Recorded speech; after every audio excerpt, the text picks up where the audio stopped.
I'm going to call to order this meeting of the Bloomington City Council on Wednesday, July 22nd. The agendas are printed out on the clerk's desk, and there are some posted on the doors. We have a fairly straightforward meeting today.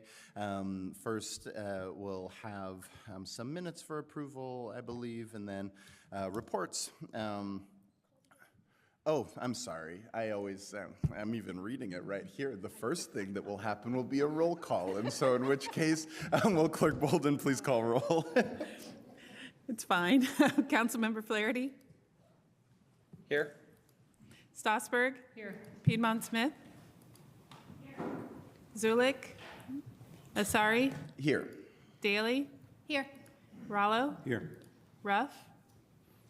Rosenbarger? Here. Thank you. All right, so back to the agenda summation. Then we have one piece of legislation for first reading and 3 pieces of legislation for second reading. There will be 2 times of public comment. All right, so with that, let's go. If there are any minutes for approval, do we have any? I don't think we did, right? Okay, we don't have any minutes for approval, so moving swiftly along. Council members, any reports? Please, Councilmember Stossberg. I'll just go ahead and say welcome back to our first meeting after recess. I spent my recess traveling to a few different places, and it's one of those interesting things when you get out of Bloomington. Now I look at lots of elements and pieces of the places where I was, and sometimes that makes me go, wow, look at all the things Bloomington has, and sometimes it makes me go, oh, look at all the things Bloomington doesn't have.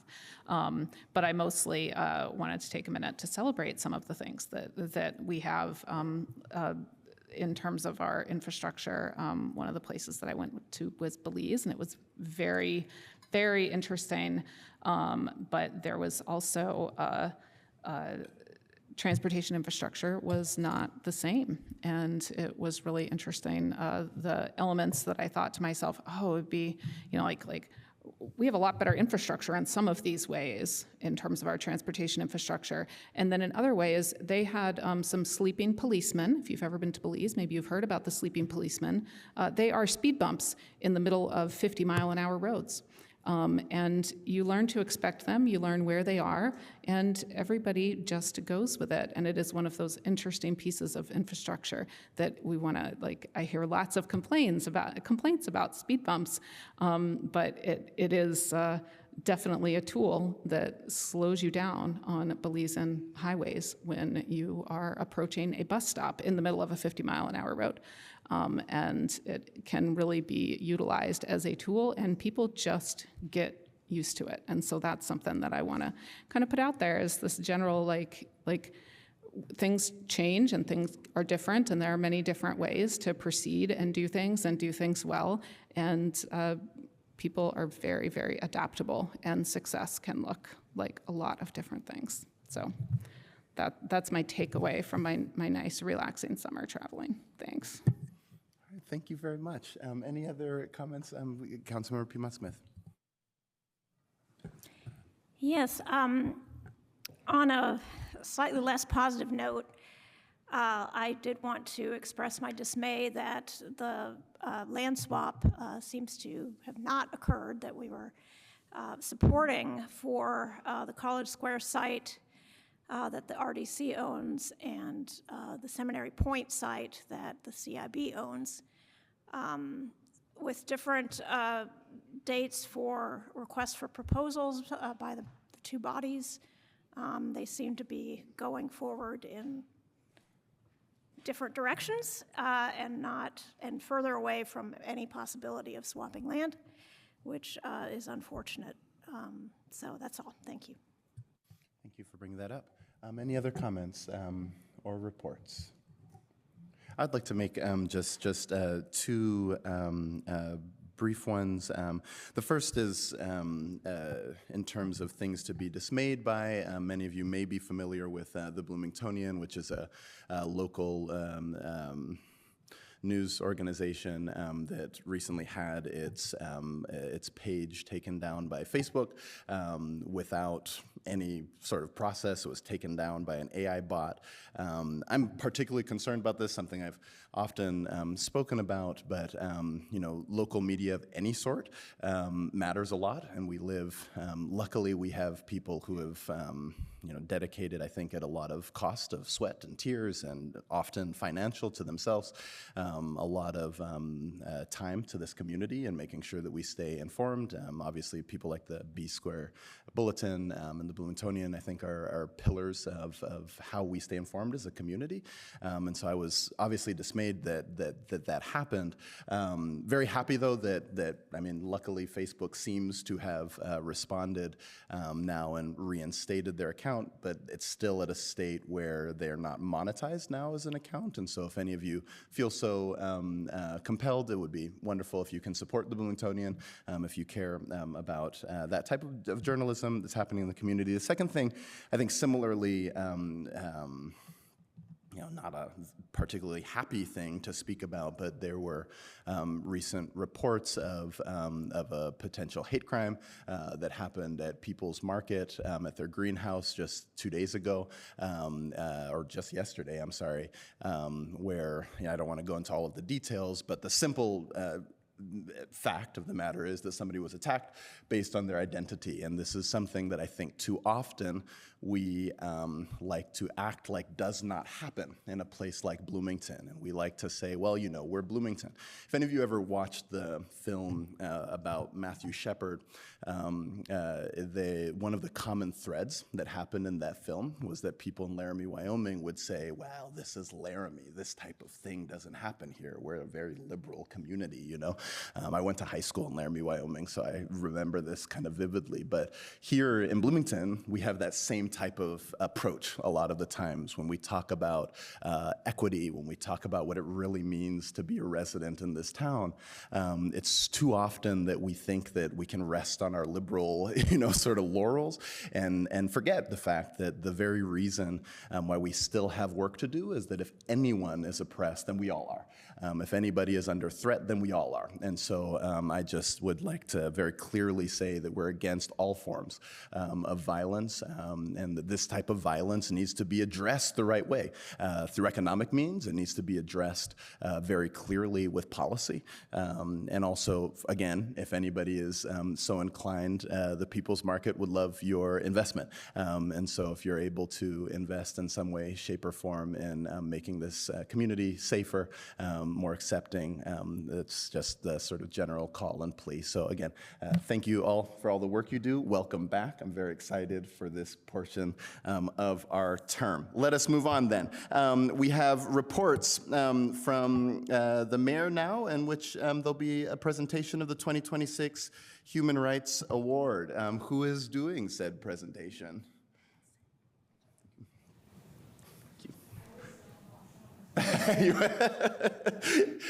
There is no wrong side here.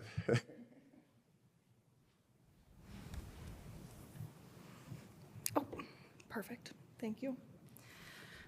So good evening. My name is Emma Williams, and I serve as the chair of the Bloomington and Monroe County Human Rights Commission.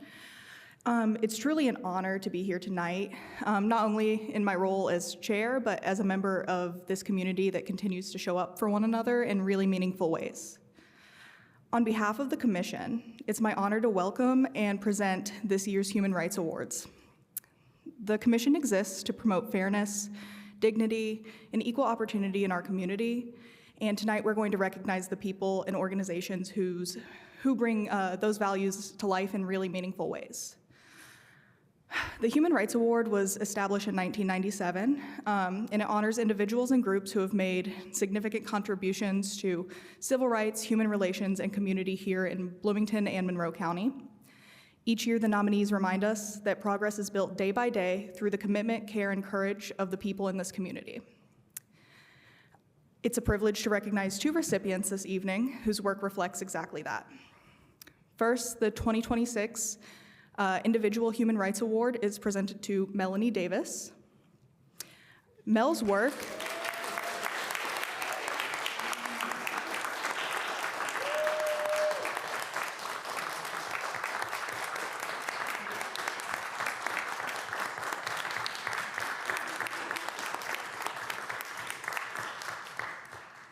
Mel's work has been rooted in advocacy, education, and a deep commitment to service.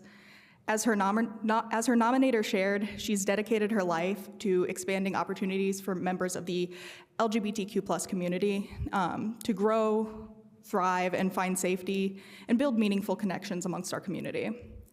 Her impact can be seen across many spaces, from her work with Protect Our People, helping to ensure access to resources for the transgender community, to her involvement with B-Town PFLAG and her voice on WFHB's Blooming Out radio program. Most recently, Mel became the founding president of the Front Door LGBTIQ Center, which is working to create a safe, sober, and family-friendly space for the LGBTIQ community here in Bloomington. Through all her work, Mel has helped make Bloomington and Monroe County a more welcoming, inclusive, and compassionate place for everyone. Her efforts remind us what it is and what it means to build community with intention and care. Congratulations, Mel.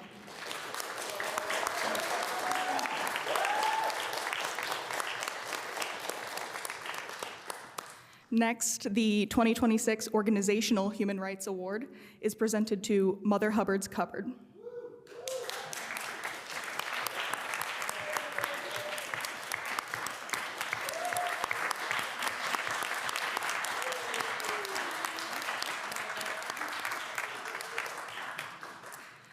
Mother Hubbard's Cupboard works every day to increase access to nutritious food in ways that cultivates dignity, agency, and community. Through their food pantry, garden, and educational programs, they create a space where people are treated with respect and where community is actively built. One nominator spoke about their personal experience receiving resources, and they shared a simple but powerful truth. Access to food changes lives. At its core, this work reflects the understanding that having enough to eat is not a privilege, it's a basic human right. Mother Hubbard's Cupboard embodies that principle in action, ensuring that members of our community are supported in meeting immediate needs, and they do so with dignity and empowerment. So join me once again to congratulate Mother Hubbard's Cupboard.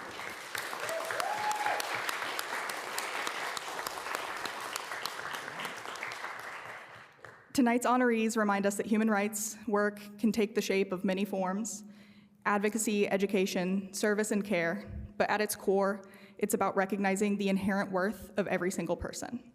We're grateful for their contributions and for the example they set for all of us. Thank you. Thank you so much. Fantastic. And we'll now move for any reports from council committees. Are there any? All right. Moving on, and congratulations again. Moving on to the first best part of the meeting, which is time for public comment. Rules are as they usually are. You have 3 minutes. Please remember to sign in, state your name or alias for the record, if you will. People online, will start with people in the room, and then if you are online, you can raise your hand, and we'll acknowledge you for public comment. We'll start in the room, and I see Commissioner Madeira here, so take it away. Good evening. Thank you for the opportunity to address the council on a matter of mutual interest to the county and the city. So at a recent commissioner meeting, we identified time and space as key factors of importance in selecting a jail location. So time, we must proceed as quickly as possible with the construction of a jail facility, and unnecessary delays are not acceptable. In space, we need to find buildable acres sufficient to build a jail facility. Co-location was strongly preferred, and space for adequate external circulation.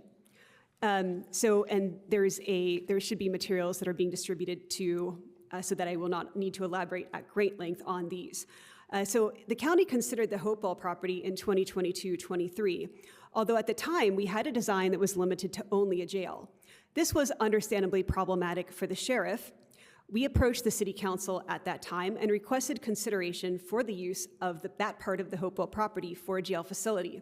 The council declined to support the request at that time. We recently reviewed our scoring matrix from years ago, and Hopewell came up as a preferred site. At this time, I'd like to turn the podium over to my colleague, Commissioner President Julie Thomas. Hello, everyone. Thank you. So our architect experts at DLZ designed a combined justice facility. You'll see it on the paper that was handed to you. Because the city has expressed an interest in assisting us, we are returning now to repeat our request for consideration. It is close to downtown and Centerstone as well. There is an important caveat, however. We cannot utilize this site if it will require a full plan commission and city council review, because that would mean an additional minimum of 9 months of time that we really do not have. So we do ask for your support for this request to go before the city's redevelopment commission. And if you support this, we'd also ask for copies of the geotechnical studies of the property. And we do ask and request that you respond to our question as soon as you possibly can.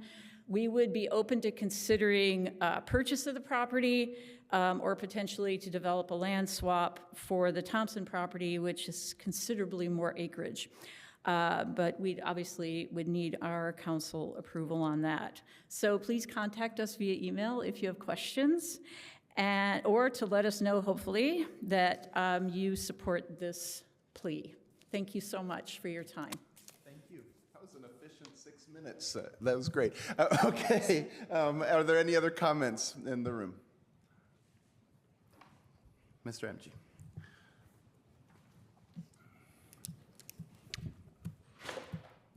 Hey, good evening, Council. Happy Towny Summer. This is Christopher MG from the Greater Bloomington Chamber of Commerce, fresh from the Sherwood Oaks 50th anniversary, from the Euro Award-winning Parks Department, a jewel in the city. I want to recognize the city's comprehensive audit of the development review and permitting services conducted by American Structure Point, plus welcome longtime chamber friend of and friend of the community, Mr. Lynn Cohen, his new leadership role at the Planning Department at an important juncture. For several years, the chamber has heard concerns from our members about Bloomington's review and permitting process. Those concerns were never about avoiding rules. People wanted to understand what was expected of them, a straight answer based on the code, and have some sense of how long these things were actually going to last. The audit confirms those experiences are real. It found excessive review time, poor coordination among departments, conflicting comments, and inconsistent interpretations of that code. Perhaps most telling, it found culture of mistrust, with stakeholders describing reviewers as gatekeepers rather than collaborators. That finding about culture is one that I would ask the council to just sit on for a little bit. The report recommends helping applicants find a path to yes, not by overlooking the code, but explaining the requirements clearly and helping compliant projects move forward. The audit also provides useful perspective on staffing, which we've heard from this chamber. Bloomington appears appropriately staffed. The larger opportunity is not simply adding positions, it's improving coordinations, accountability, project ownership, and consistency. For our members, these problems are especially visible in adaptive reuse. A small business owner may see an older storefront and see an opportunity, but once the process begins, that modest improvements can trigger substantial architectural, engineering, accessibility, and construction costs. Consider the proposed emergency vet clinic on West 2nd Street. Reusing that building produced roughly $130,000 to $150,000 for the exterior site alone. So that's parking, sidewalks, ADA ramps, landscaping. That doesn't include the interior work or specialized equipment needed in that veterinarian hospital. For a larger developer, those costs are manageable. For a small business, six-figure costs can be the death knell for a project, leaving a needed service unrealized and the existing property vacant.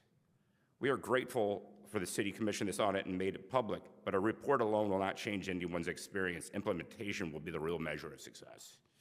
We welcome Len Cohen's leadership and see an opportunity to build clear, more collaborative system, one that protects Bloomington standards while giving residents and businesses confidence they can navigate this process. I thank you for your time tonight, and I'm just under. Thank you. We'll go online, and then I see Mr. Rousseau here, but is there anybody online with a comment? All right, we'll come back to chambers. Mr. Rousseau.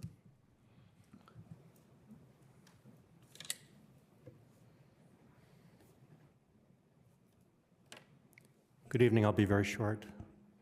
I look forward to the conversation that is about to take place with the Bloomington Housing Authority, and I hope you ask a lot of probing questions because I'm confused. I haven't had time to pore over the documents. I would like to know, is city money being used to Mr. Russo, just the rules of the House say that you can't comment during this period about a thing that's already on the agenda. So right, you are. Yes. I've completely forgotten. Please ask a lot of questions. Thank you. Thank you. Next in chamber, please. Hello, hi, I'm Megan Betts. I'm here with Mother Hubbard's Cupboard, and I'm so thankful to have extra motivation to be here tonight. But while I was here, didn't want to pass up on an opportunity to just share a couple of summer invitations that we have over at Mother Hubbard's Cupboard. So I'm just going to run through some upcoming program. As a reminder, every Tuesday from 4:30 to 5:30, we have Kids Garden, which is a drop-in opportunity to bring the kids out, all ages. Older kiddos get an opportunity to lead younger kids in the garden. They'll tend the space. They'll work on their observation skills. They'll connect with the space. And over time, we really see kids take it on as a space that they have ownership of. So drop into Kids Garden. You don't have to be there for the whole time. Just come as it works. Wednesday, 4:30 to 5:30, we have Kids Cook. So again, kids of all ages can drop into an opportunity to try out a recipe. We try to keep those seasonal, so things that are in the garden will make their way into the kitchen, and things that are in the pantry will also make their way into those recipes, so that the pantry feels like a more exciting place for families to shop from and have some ideas to take home.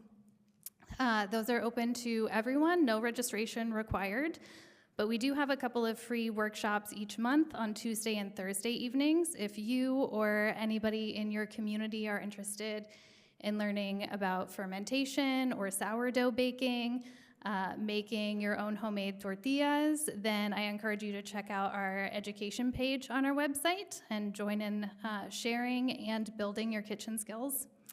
And then we also have garden work days. We've been monitoring, excessive heat and air quality, but when it works out, from 4 to 6 on Thursday, we are in the garden together.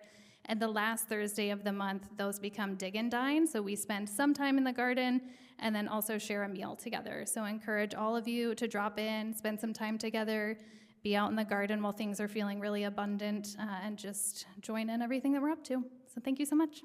Thank you. Thank you very much. Anybody else would like to make comments in chamber? All right. Anybody online? We'll move along then. Are there any appointments to boards and commissions? Seeing none, we will move along to legislation for first readings. Any motions? I move that ordinance 2026-15 be introduced and read by the clerk by title and synopsis only. Second. There's a motion and a second. Any discussion? All right. Will the clerk please call the roll?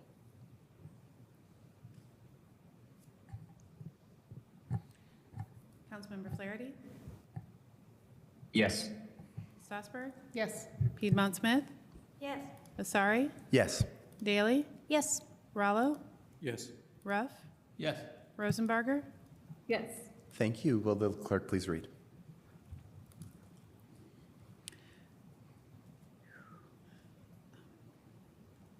Ordinance 2026-15, amending Title II of the Bloomington Municipal Code regarding establishment of the Fire Merit Commission. Council sponsor is Councilmember Zulik. The synopsis is as follows. This ordinance amends Title II of the Bloomington Municipal Code to delineate the duties between the Bloomington Board of Public Safety and the City of Bloomington Fire Merit Commission, and to create a new chapter which identifies the existence of the statutorily created City of Bloomington Fire Merit Commission. Thank you very much. I move for council to discuss legislation. Second. All right. Remind me, we need to vote on that too. Okay, we need to vote on that. Will the clerk please call the roll? Councilmember Strasburg? Yes. Piedmont Smith? Yes. Asari? Yes. Daly? Yes. Rallo? Yes. Ruff? Yes. Rosenbarger? Yes. And Flaherty? Yes. Thank you. All right. Is there somebody here to present on that? Are you here to present on it? Okay, no. No.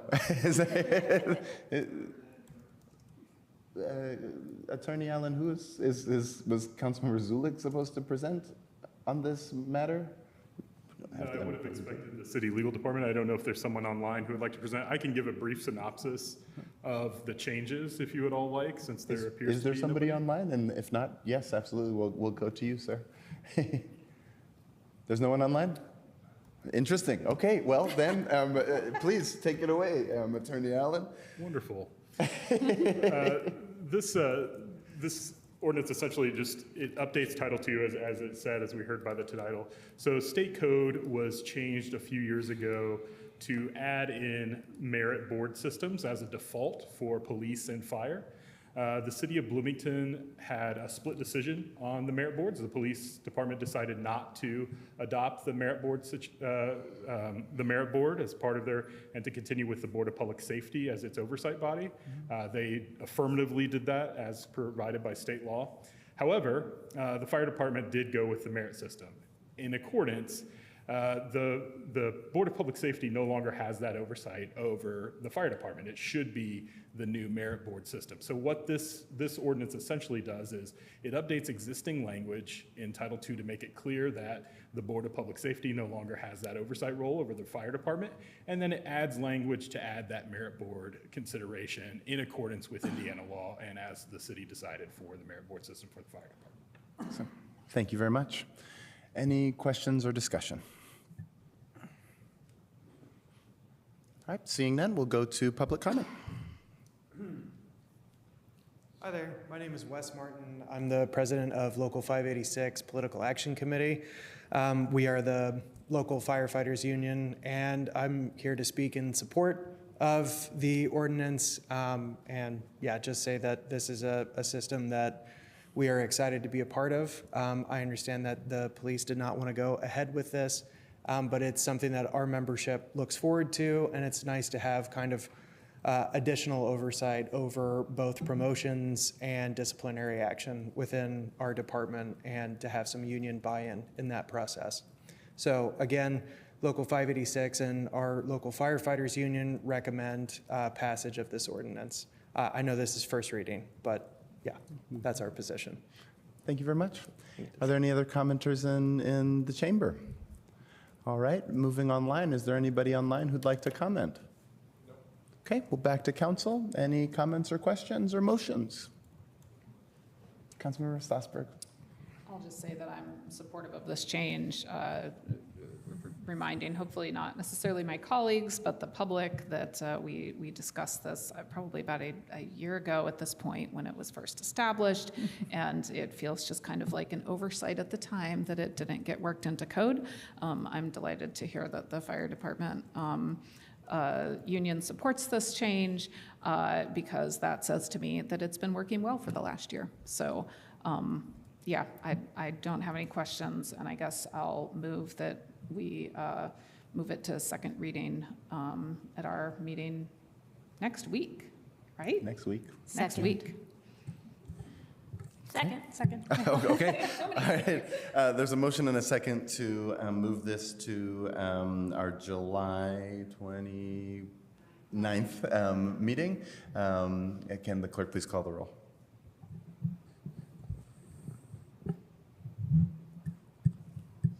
Councilmember Piedmont Smith. Yes. Asari. Yes. Daley. Yes. Rallo. Yes. Ruff. Yes. Rosenbarger. Yes. Flaherty. I'm sorry, I missed it. We didn't hear Yes. you, Councilmember Flaherty. There we go. There we go. Strasburg. Yes. All right. All right, so that'll be on the agenda for next week. We're now moved to second readings and resolutions. I'll just make a quick procedural note here. If you'll note, we hadn't put item A on the agenda originally, namely because right before winter break, we had a lot of feedback that I continued to receive throughout the time. We did not have time within the window to action all of that, and so I'm asking that we don't introduce this and postpone it. But of course, that's to you all to decide. But all right, so if there's any motions, 2026-12. I forgot my words. I move that ordinance 2026-12 be introduced and read by the clerk by title and synopsis only? Or That's what you want to do? or not? If that's what you We can want. say no. Okay, Can you postpone it? so I move that we I mean, that was postpone. No? So there's no second. There was no second, so. I know, I would like to hear from Attorney Allen how we should do this. So if there's no second, then Then it doesn't get introduced. falls. But, so potentially it just fails to be considered at this meeting.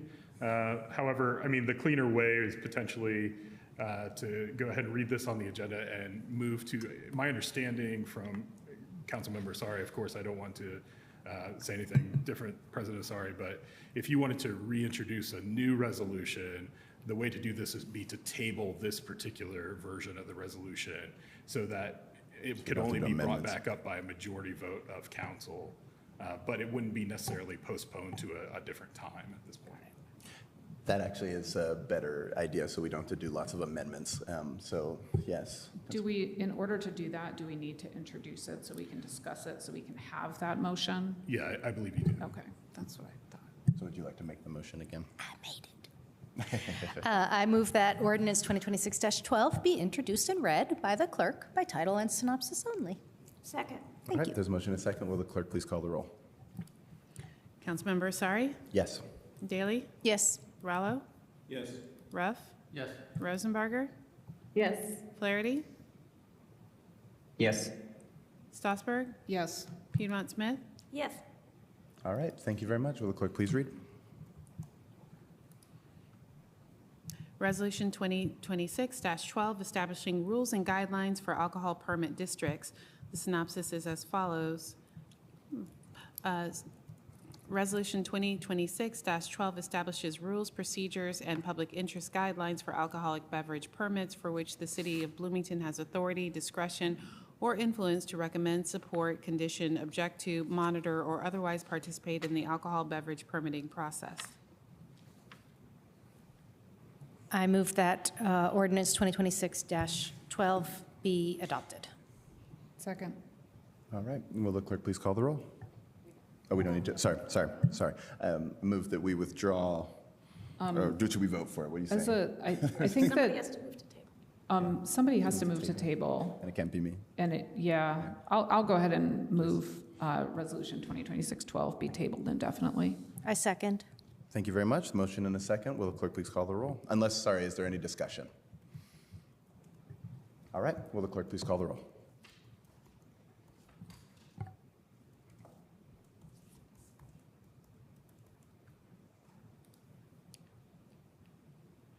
Councilmember Daley?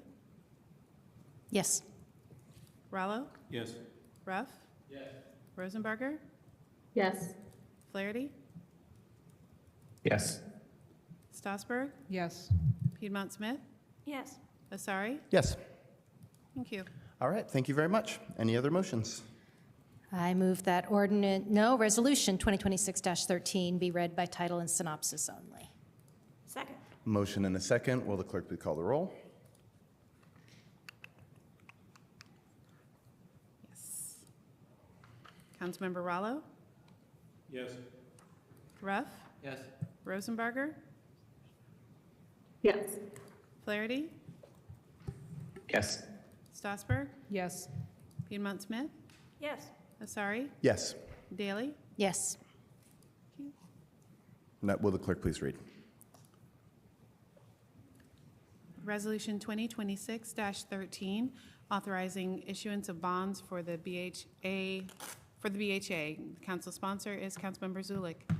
The synopsis is as follows. Resolution 2026-13 authorizes the Bloomington Housing Authority, or BHA, to issue up to $100 million in bonds to acquire 5 properties from Hometown Group. The properties include 924 units of affordable housing for rent at or below 100% of the area median income. The bonds will be issued at an interest rate not to exceed 9% and a term to maturity of 45 years. This bond issuance is not an obligation of the City of Bloomington and does not count against the city's bond limit. The bonds are to be repaid from revenue from the acquired properties and any surplus revenue of the BHA. Thank you. I move that Resolution 2026-13 be adopted. Second. All right. Do we have someone here to present? I assume that, Nate, you're okay, fantastic. Take it away. Good evening. My name is Nathan Ferrer. I'm the Executive Director of the Bloomington Housing Authority. Thank you for having us tonight. We've got a great opportunity ahead of us and hoping to answer your questions about that. With me is Chris Cashman from Ice Miller. They are representing BHA as bond attorneys, and we did send a presentation. Great. So Chris is going to start us off. Thank you. Good evening, and thanks for including us on the agenda this evening. We can wait for the presentation to be loaded. Also, even though we've prepared a presentation, really, feel free to hop in with questions anytime, because we'd like to address your questions more so than kind of force feed you this presentation. But we can go to the first slide, which is kind of an overview of the bonds initially, and then we'll dive in a little bit deeper after you hear more about the project. But the authorities put together a nice working group. So Ice Miller, our public finance team, will serve as bond counsel on the transaction. The authorities hired a financial advisor, and Colliers will serve as the underwriter on this proposed project, should you vote to move the resolution forward. I think it's important to note, and we'll say it a few times just to drive the point home, that the bonds would be secured by the revenues of the project and other surplus funds of the BHA. It will not be an obligation of the city. Right now, the authority is working diligently to obtain a bond rating, which will help market the bonds, and the bonds will be kind of offered on a limited public basis with an offering document. So unlike maybe prior housing bonds that you've seen in the past, these bonds would be issued under the local housing authority statute.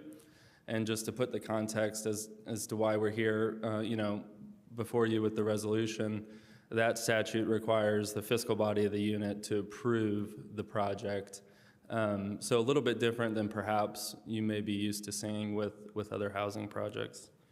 Let me go to the next slide and talk about the properties if you're ready. Yeah. Thank you, Mr. Director. Thank you. Sorry, I covered up your notes. That's right. Okay. So the Hometown Group properties consist of 5 apartment complexes around town. Those are highlighted in the map: Woodland Springs, Basswood, North Crest, Kingston Manor, and Summit Point, totaling 924 units. If you'll skip to the next one, you'll see that these average rents, if you're familiar with what the rents are right now, these are definitely in the more affordable range. There's a little more detail. If you've heard anything about these properties, you may know that at least a couple of them are fairly well run down. There's regular complaint calls about the quality and how they're managed to hand and to the police department. We are excited about this project for a number of reasons. First and foremost, preservation of workforce housing, of naturally occurring affordable rents is our primary goal here. We will put in, you can skip to the next one. This will include $9 million in CapEx for immediate repairs.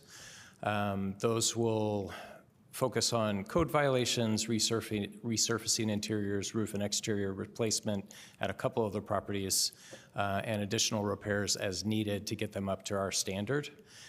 These apartments will utilize AMIs that are consistent with workforce housing. I didn't catch the whole description, but I want to clarify that that 100% AMI was an average. That's what we're shooting for. We are usually in the business of creating affordable housing, and this is workforce housing. So this is about preservation. I would say the next primary reason we want to do this is to create a pipeline for future LIHTC, low-income housing tax credit deals, or other deals that might use HUD tools as they become available to create deeper affordability, much more like our RAD properties at Crestmont and Walnut Woods. And lastly, why this is really critical for us is our revenue from HUD has become less dependable.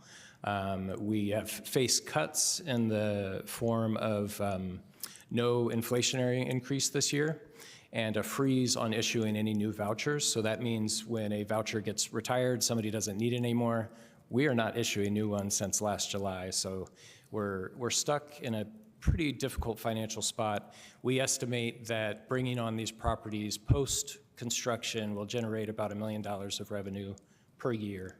And in the next 5 to 10 years, we would put hopefully at least one of these in 5 years through a LIHTC or a RAD-like conversion so that we can create deeper affordability. Yeah, I think that covers all my points. Next slide, please. I'm going to leave this one to the bond lawyer. Thank you, Attorney Allen. So I think half of my colleagues think visuals like this are helpful, and I'm in the bucket that think these are a little bit of a head scratcher. So to me, this is meant to be kind of a flow of funds and how the project is going to be or would be financed, which is to show that we have our bond underwriter in the middle, and they're going to go out and market the bonds and sell them to a bond investor. Those purchase proceeds will flow to the project. You know, about 8 or 9 million will be used for capital expenditures. There'll be some used for cost of issuance. And then the majority of the rest, or the bulk of the funds, would go to acquisition. The bottom part of the graph is, or the picture here, is meant to show that the property, that the actual rental income is what secures the bonds. So, you know, as our tenants pay or as their subsidized rents pay, that flows through the indenture and pays the bondholders with any surplus funds of the authority, should any surplus funds be needed. And we can go to the next slide, please. And this is meant to show a timeline of kind of where we are in the process. It's not really kind of like a hard delineated set of buckets here, so some of this overlaps, but I would say we're around step 4. So the BHA has gone to the EDC. They've gone through the inducement process, so they've gone before their board for like initial approvals as well. And then they started putting together a working group, including folks to market the bonds, bond counsel, including Ice Miller, financial advisors. We've started drafting documents for approval as well. And now we're here before you as the fiscal body for approval by resolution, which is required by the Housing Authority statute. And then they'll go back before their board again next week. And then, you know, once, hopefully, the resolution moves forward and receives your upvotes, we'll go out and market the bonds, rate lock, and then proceed to closing. And there's still a lot of work left to do, but you know, we're pretty lucky in the city to have a housing authority like Bloomington's, and they've done a lot of great work so far to get to this point. So we can go to the next slide. And this is kind of driving some points that we already mentioned home a little bit more, but the bonds will be issued pursuant to the local housing authority statute 36-7-1830, and they're payable solely from project revenues and surplus funds of the BHA. They're not payable from taxes, and they're not a general obligation of the city. And issuing these bonds will have no effect on the constitutional debt limit or bank qualified limit of the city. We mentioned here that the city council, as fiscal body of the unit, is required to approve the project by resolution, and the interest is meant to be tax exempt. So the holders of the bonds will receive tax exempt interest at the federal and state level. And I think that's where we'll open it up to any questions that we can address about fiscal body approval and anything regarding the project as well. Thank you so much. Council members, questions? Councilmember Piedmont Smith. So $100 million, that's a lot of money. What is the timeline for repaying the bonds? For repaying the bonds? We are looking at 8 years at the moment. And the model we have at the moment includes potentially selling the properties at the end. We don't intend to do that.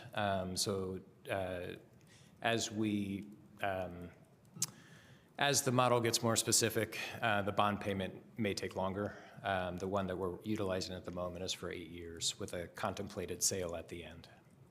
So, Wait, you said you might sell the properties at the end, but you don't plan to? No. What? The pro forma that we have contemplates a sale at the end. We don't intend to do that. That is not our intent. We will keep these and we will redevelop them. But that'll impact how the bonds get paid back. So I don't know how long the sale is or to pay back. Or Yeah, so I think it's a little bit longer, maybe like a 10-year wham at the moment. But we can get some more specifics regarding the pricing as we get closer in time as well. But right now, it's considered to be a 10-year term for the general revenue bonds. So you expect to earn back $100 million in 10 years? No. How does this work? How does the math work? Sorry. You want me to go? So Hometown Group holds a $65 million, Hometown Group holds a $65 million Fannie Mae loan. We are working with Fannie Mae to assume that loan. So that's part of this as well. We do not intend to pay this all back.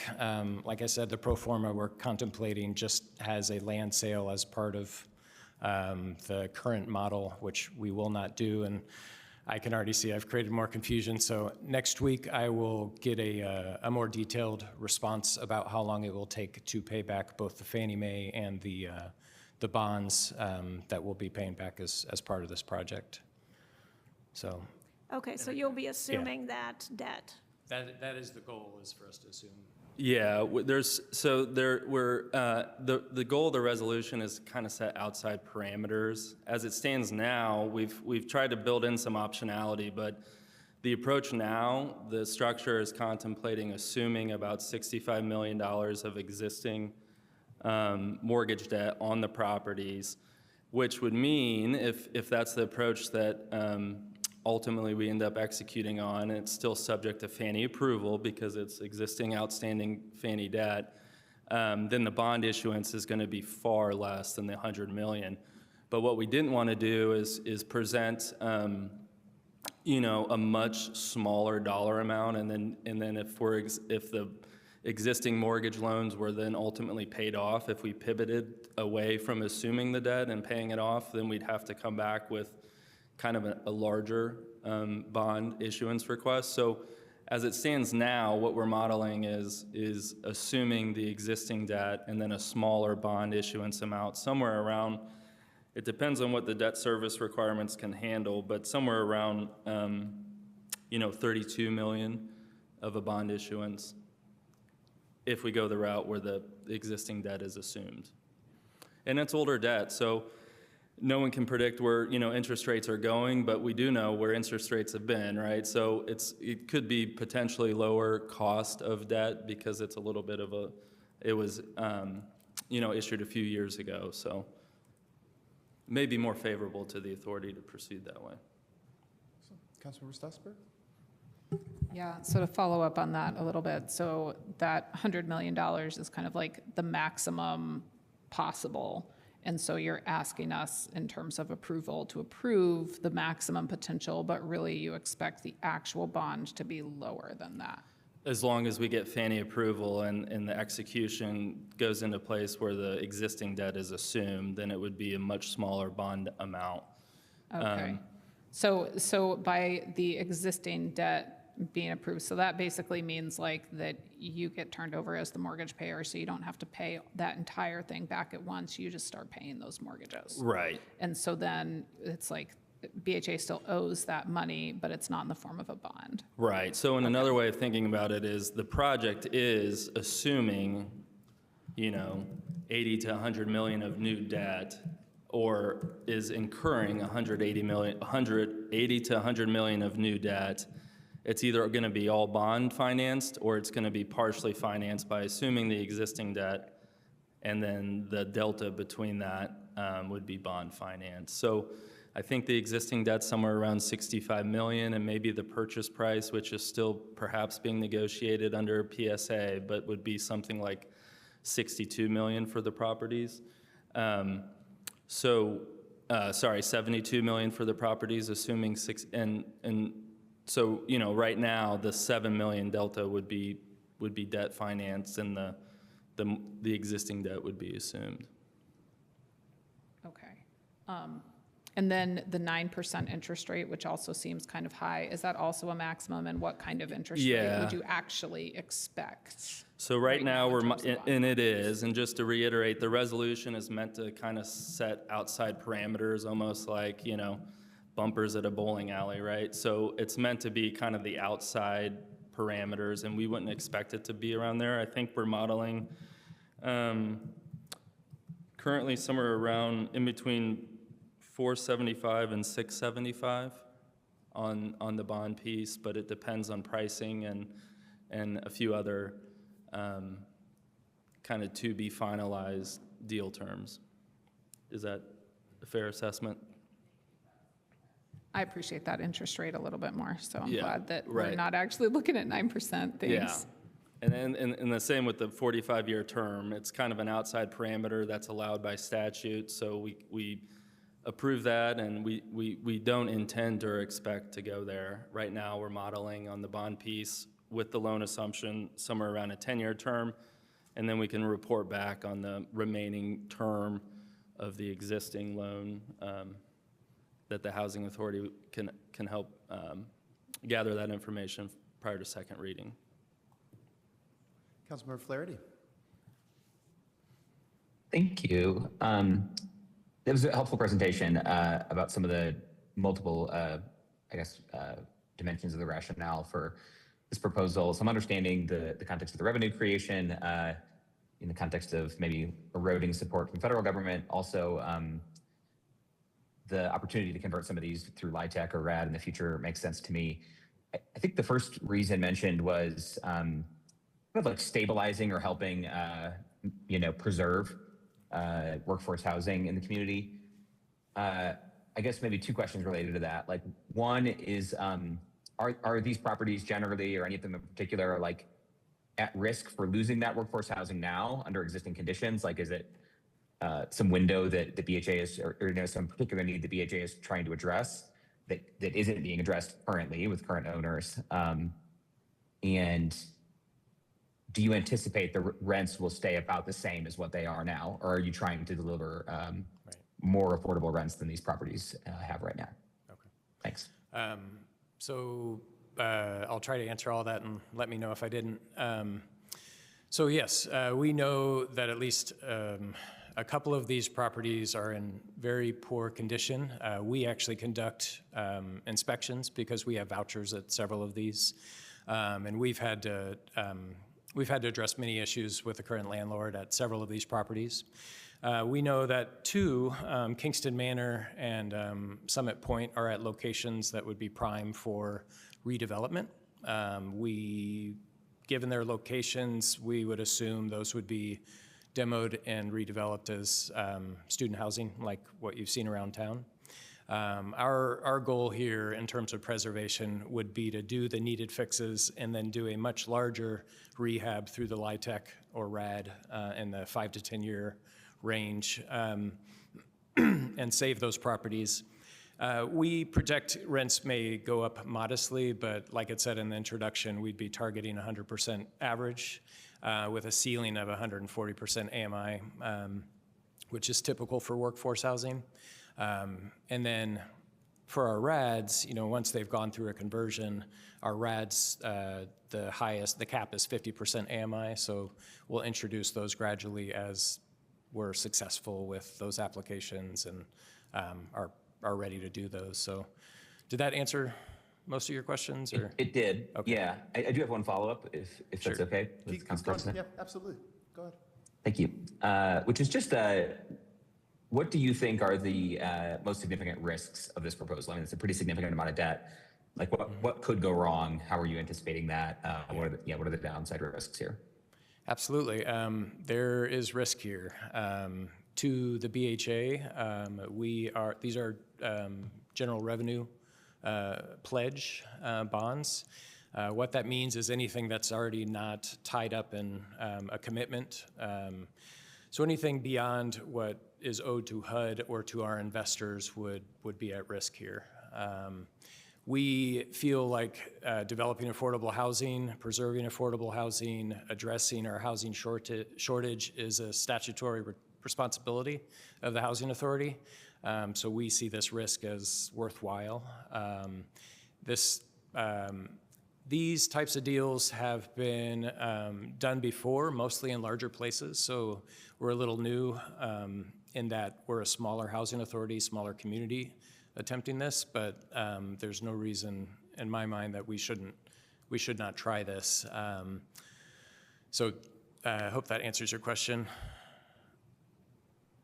Yeah, I think it does. And it seems like I suppose renting for more if you needed to, or selling the properties would always be like there's backstops to the risk. It's not like the value of the land deteriorates entirely or something, even if revenues don't match projections. Is that part of your calculation, I guess, or analysis? Yeah.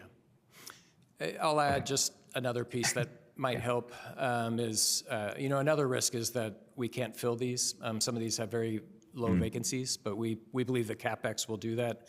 We also do not have the capacity to asset manage these or property manage these, so we are going through an RFP process right now to address both of those needs. So we will be reliant on a larger property manager with more experience marketing this kind of housing, whereas we're used to working with a wait list and incredible demand for our units. That won't be the case here. So we're bringing in some other experts to help us with that. Thank you so much. Yeah. Thank you. Any others? Councilman Rallo? Councilman Rallo. I had a question related to, so logistically, you're going to renovate these properties, and yet you're counting on rent. So you're going to be displacing people. Or is there, could you describe a little bit about the process of how you're going to go about making this capital investment while keeping people housed and, the returns on rent that you will require to service the debt? So some of the renovations will not displace people. I'll give you one example. Woodland Springs has staircases that are dangerous. That is not going to displace anyone. And many of the renovations are like that. So siding, air conditioning units, where we can manage to keep people housed during those kind of renovations. I'll also add that the vacancy rate on these is quite high. So being able to renovate some, we expect renovations to take probably up to 2 years. So it's not going to be all at once. It's going to be doing pieces as we can get to them. This is something we do have experience with because we did it with our RADs and we didn't displace anyone. So there's a clear path forward for us. I can certainly get more detail about that, but. Sorry. That's adequate. I just wondered, you seem to have experience in this.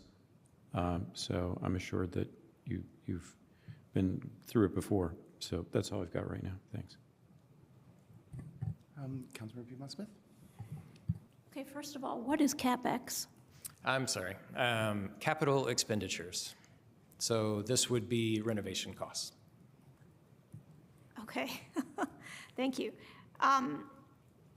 My question is about the actual language in the resolution, which is kind of legalese, but it just doesn't make logical sense to me. It's the second paragraph after the whereas clauses, where it says, resolved further, the Series 2026 bonds shall be secured by the general revenues of the authority and shall be payable from the proceeds of bonds to be issued by the authority. So how can the bond funds be used to repay the bonds? Which, Yeah, so not in their regular entirety. English, But this doesn't make sense. there will likely be some bond proceeds used to fill up debt service reserve funds or capitalized interest accounts. So like when they're going through the renovations to help have a pool of money available to pay the bondholders during a certain kind of rehab or construction period. And then depending on how pricing comes in and how the bonds are marketed, there'll be debt service reserves to fill up as well. And some of that could be funded by bond proceeds. Likely, a lot of that will be funded by project revenues as well. But again, it's kind of authorizing, the resolution is meant to be authorizing the outside parameters to allow for maximum flexibility when the authority goes to the market to market the bonds and to structure the deal. Well, this sentence to me says the Series 2026 bonds shall be payable from the proceeds of the bonds, period. Yeah, so some bond proceeds will be. I understand. In part, but not in total. Some bond proceeds will be used to pay future interest and to fund debt service reserve funds that shouldn't be hit, but for, should there ever be project revenue shortfall. So I understand in a that, but sense, this says it shall be paid from the bond proceeds, period. yeah. So that doesn't make sense. Yeah, and in part, I think would have gone a long way there for us. So, yeah, certainly happy to make that revision on second reading, but hopefully verbal explanation helped a little bit there. But very good point. It should have been in part. Yeah. Yeah. Thank you. Councilmember Rosenbarger.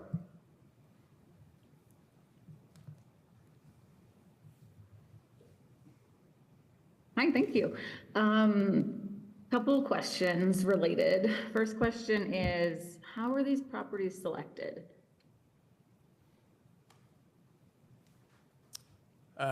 So we were approached by a developer broker who's applied to be our asset manager about this, and they've been in touch with a number of property owners in town. This was the deal that looked the most promising. So Hometown Group had contemplated selling these. I think we're especially attractive to Hometown Group because there's not many other bodies that could assume a Fannie Mae loan and do what we're doing to make this purchase happen. So it was purely through our brokers investigating what properties might be for sale. And all 5 of these are owned by the same owner. Great, thanks. Follow-up to that is wild card a little bit, but can you speak to why the Seminary Point properties most likely could not be considered for part of this purchase and bond? I don't know if I can speak to that, but we, on a side note, we have been part of the conversation about Seminary Point throughout, and that conversation is continuing. We have not contemplated attempting to sell bonds to purchase any other properties beyond this deal, which this deal we've been contemplating for about a year. There have been a couple other potential deals that have come up, but those both sold quickly, and this is the only one that's moving slowly enough that we could actually go through this process to potentially use bonds to purchase it. I absolutely think we would consider selling bonds to purchase other properties for the purpose of preserving or creating affordable housing. The timing of this is such that it just, this has been on our focus with the bond sale, so it's not something we wouldn't rule out. Awesome, thank you. And I totally understand that you got to move at the, you got to find properties that are moving at the snail pace of local government, so that makes sense. And very exciting to hear that potentially Seminary Point properties could be in consideration for later. I mean, a lot of these properties, I think it's going to be great. It's adding a lot of housing units, but the Seminary Point is so wonderful because you don't need a car, unlike a lot of these properties. But thanks so much for answering. I think you're doing great. Yeah. Thank you. Others? Councilman Morello. Yeah, could you just state again, so a hometown is repairing and maintaining the properties, but so could you delve a little bit deeper into why BHA is planning to assume that liability? Is it, I mean, what would happen if you did not do this? Is it just a matter of scale that that it requires this level, I suppose? Yeah. Or could you describe a little bit? I think the Fannie Mae is a pretty big factor. That loan, it would not be assumable by just anyone. It may be the scale. I don't know what other offers they've had, but they have been contemplating this sale for a year, so I'm guessing they haven't had many. If you're familiar with any of these properties, I would say 2 of them are in quite good shape and will not require a lot of work. 3 of them, partly due to age and partly due to just neglect, are in very poor shape, and it could be that the initial price tag that was contemplated or that they put out for these apartment complexes was just too much for anybody to consider. That has dropped by about $10 million since we got involved and have kind of negotiated the sales price. So it could be that if they went back to the public with a lower sales price, these would sell, but like I said before, I think at least 2 of these would quickly get demoed and redeveloped as student housing. Councilmember Stassberg. Thank you. I saw in that resolution that and so this is kind of like a general BHA question. It says, it's in the first whereas clause, it specifically states these apartment complexes and then says that they're within the incorporated area of Bloomington or within 5 miles thereof. So I'm kind of assuming the BHA can do stuff within 5 miles of Bloomington as part of your documentation and. I don't know if you can speak to the statute. Some of our internal language, some of our bylaws says strictly Bloomington. Okay. But in terms of the state statute. Yeah, the state statute, I think, allows housing authorities in certain situations to participate in projects within that 5 miles. So to me, that's a recitation of statute and just saying we're checking the statutory box here with respect to an allowable project for the Bloomington Housing Authority. Okay, but in terms of the actual property, those are all within city limits? Because there's a couple of them, where exactly is the border? They are. Woodland Springs, part of Woodland Springs is in the county, so it's split. Yeah. And our intent would be to annex that into the city. Okay, great, thank you. Mm-hmm. Any other questions? Okay, we'll move now to, sorry, Councilmember Pima-Smith, sorry. I'm sorry, I'm still hung up on this language. So is there any legal risk to leaving that one paragraph where it says the Series 2026 bonds shall be secured by the general revenues of the authority and shall be payable from the proceeds of bonds to be issued? Is that, maybe I'm also asking Mr. Allen, our council attorney, is that okay to leave in there with the understanding that most of it will be paid from revenues of the BHA and not from the bond itself? I think it's at the will of the body. I think it's okay. I also think it's okay to leave it out because, excuse me, what we're doing here is fiscal body approval. So the resolution to me isn't going to necessarily govern how the course of the project and how it's documented, but it is going to check a diligence box that we followed the Housing Authority statute and presented a resolution to the fiscal body for its approval. So I think it's okay to take it out if you're more comfortable. We could also propose some language for your approval prior to second reading. I'm assuming resolutions go for second reading, but it's also, oh, okay. So happy to workshop some language now with you then. Mr. Allen, what do you think? Honestly, I'd be very comfortable leaving it in. I know that we had that conversation earlier. I think the statement as a whole is meant to cover, again, the maximum parameters of the possible bond, and understanding that even if there was any situation where the underwriters were confused about how the bond proceeds were going to be used at all, to understand that this, there might be a reserve fund that's used financed by certain proceeds of the bond, but also includes that revenue piece. I think those have to be read together and not disjunctively in that particular whereas clause. So read together conjunctively, I think it's fine to leave in. I'm not concerned about it at all. Also, I think to Chris's point as well is the full parameters of the issuance are covered not only in the initiating resolution of the BHA, but also the confirmatory resolution of the BHA, which is far more specific about the bond parameters. And as we've just seen, because this is potentially going to be a placement, those parameters are going to get further narrowed down as we go. We're just doing the broad overarching approval with the maximum possible parameters. So from that standpoint, my opinion would be to try to give as much flexibility as we can at this stage if you're all comfortable with the project and the issuance, and allow that process to work itself out. Okay, well, I won't try to do an amendment on the fly then if the legal advice is that this is sound the way it is. Thank you. Thank you. Councilmember Daley? I have a quick question, but Councilmember Daley hasn't. Councilmember Daley and then Councilmember Sussberg. Thanks, sorry.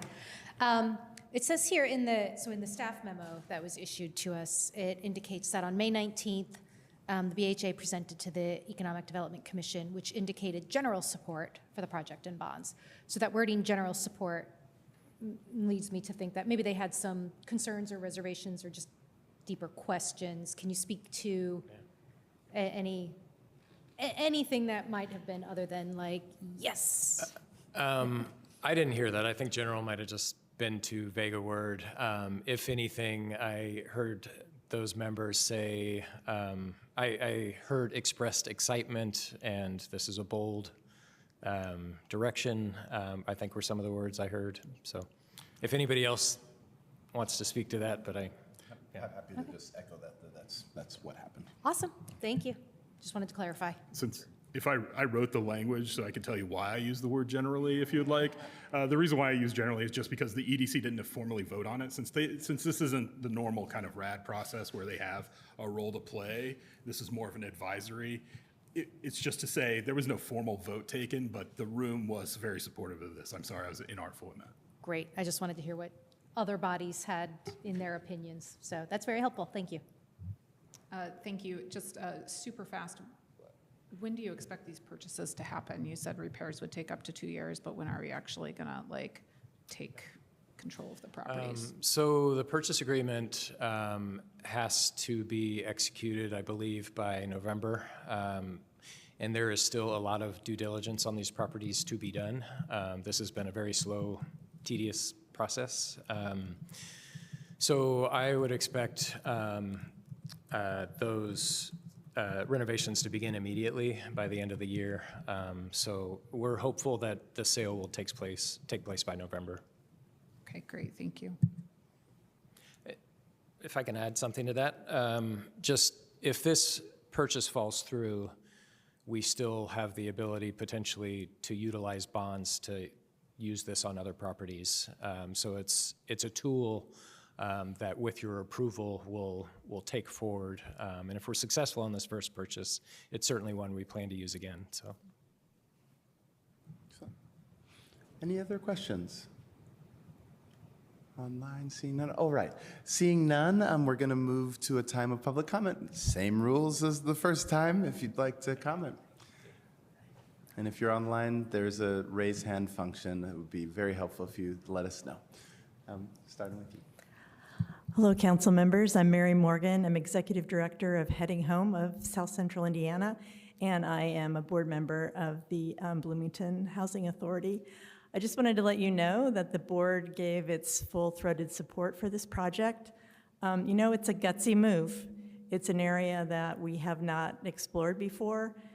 It's a need, and even though initially these will be workforce housing units, that's going to benefit our entire community.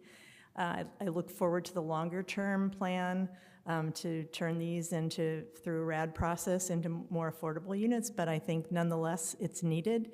It's keeping these properties locally owned, which is huge. And I think we're just grateful that we have someone with Nate's experience leading this effort. I feel like it's a great opportunity for our community. Thank you. Thank you. Anyone else in council chambers would like to make a comment here?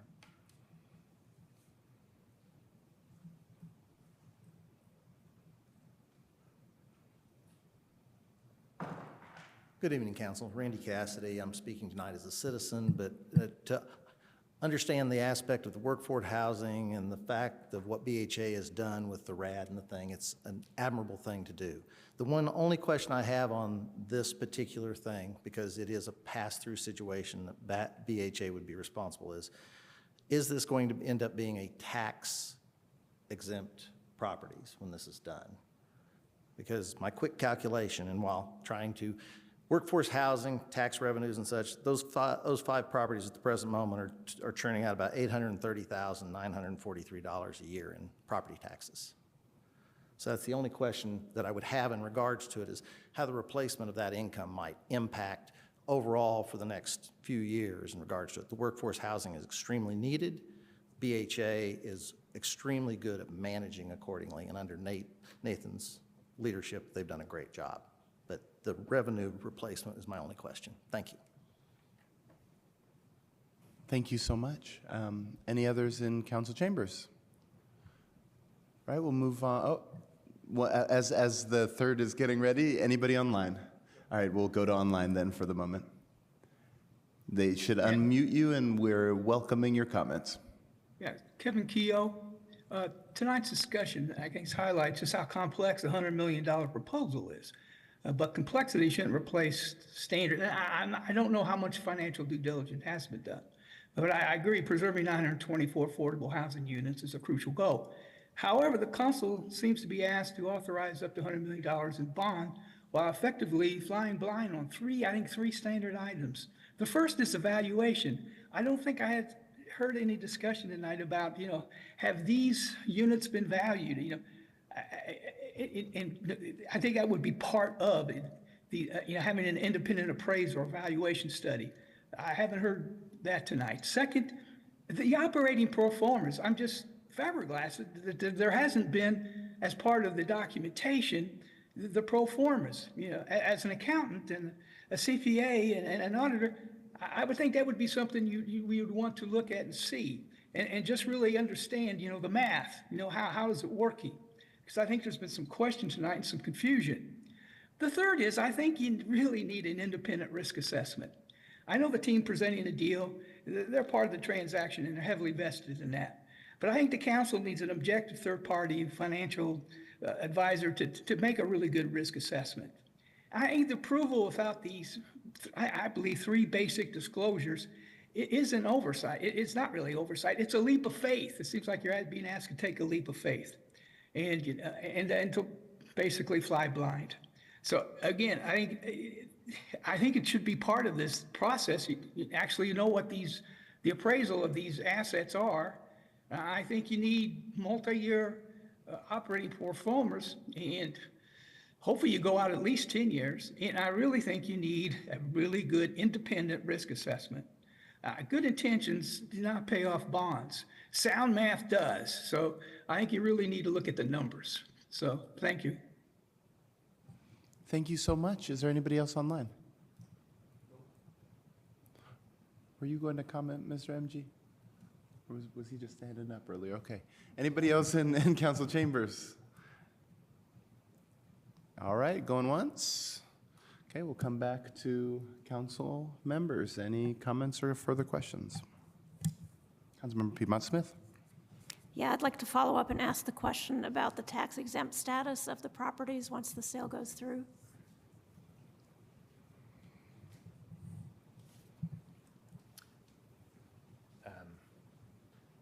Any specific details, I'll rely on Chris, but yes, these would be tax exempt properties. That is part of what makes this a workable deal. So, do you have a more specific? Okay.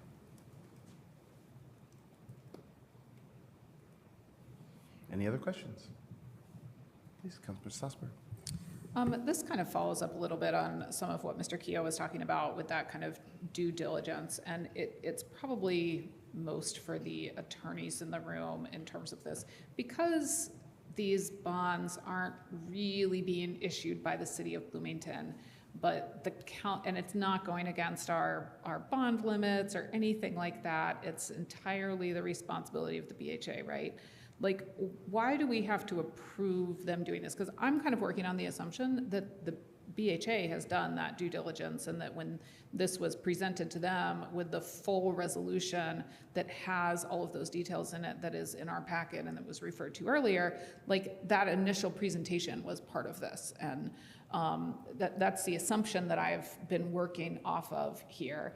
And so it's kind of this weird question, like, why is council involved at all? And that goes, I'm assuming, to state law, but does anybody know why that decision was made? Your assumption is correct. It's statutory requirement, check and balance. But just to reiterate, the Housing Authority has hired CFX, which is a nationally renowned housing financial advisor who has, legally a fiduciary duty to the authority. And I know that the team is dug in quite deeply on diligence, and it's still an ongoing process, like with any other real estate transaction. They're digging in deep on their diligence, that's for sure. But yes, they have a financial advisor. But the reason that we're bringing it to your attention, other than good brother-sister governance, is because of the statutory requirement that the fiscal body of the unit approve such projects. Mr. Allen, do you know, like, why this is part of that state statute in terms of overall? Because we also don't approve like BHA budgets or anything like that during budget time, right? That's right.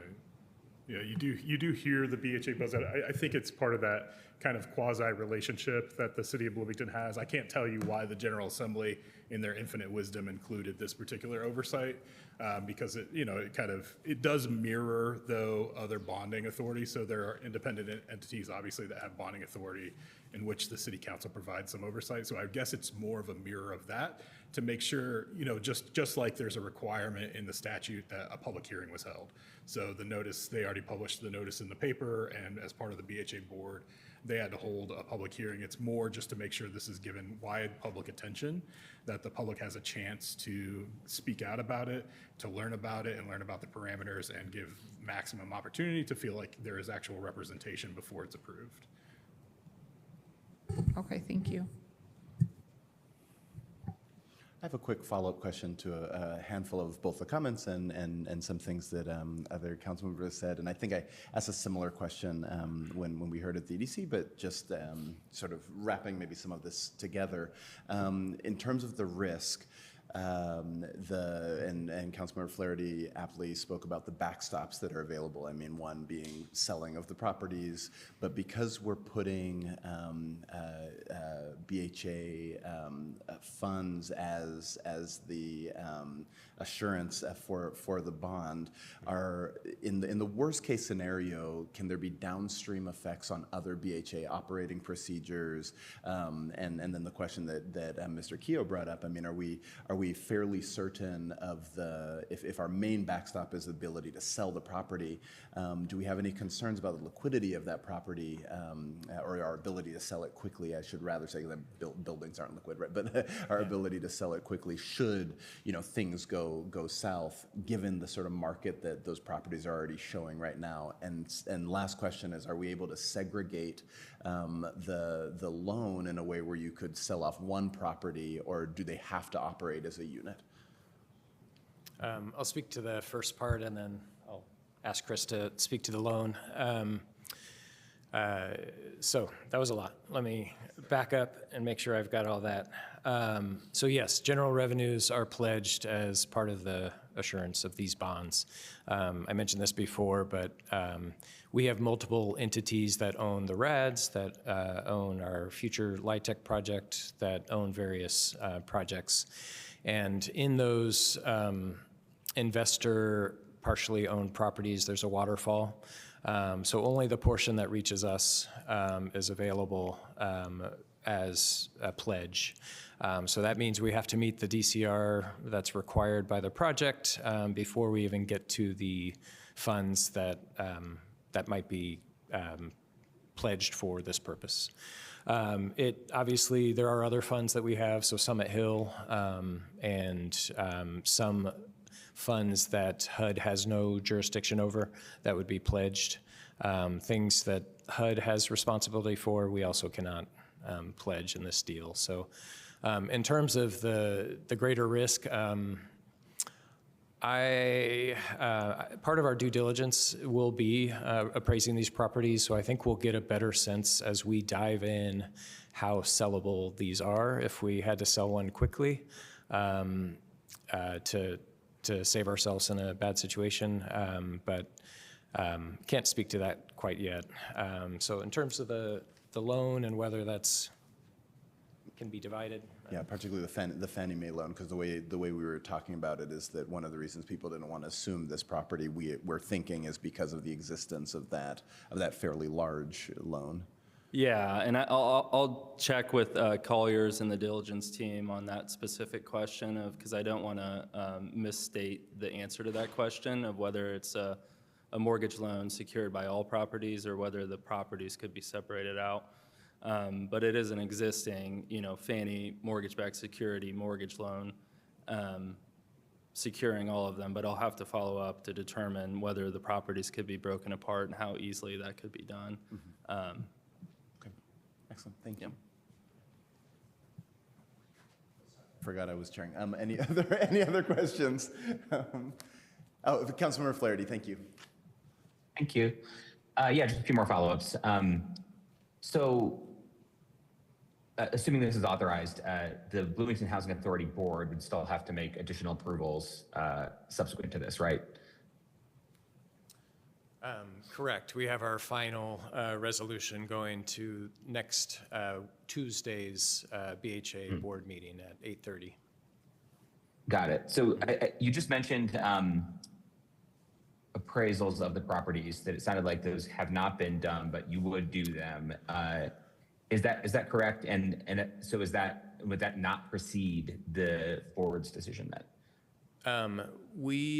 So what the board is approving is the limit of bonds that we could potentially sell. My understanding is these bonds still have to be sold to somebody. So there will be a process of convincing them that BHA is a good bet and that these properties are a good purchase. That's a long process. What you all are approving and what BHA is approving is what that max limit of bonds might be. So that's helpful. I guess to further clarify, before purchase of the properties themselves, would those be approved by the board later down the line as a separate decision then? Like this is about bond authorization, purchase of the properties themselves would come later? Is that a safe assumption? Yes, a purchase of this magnitude would require a resolution of the board. Correct. Okay. Got it. Yeah. Okay.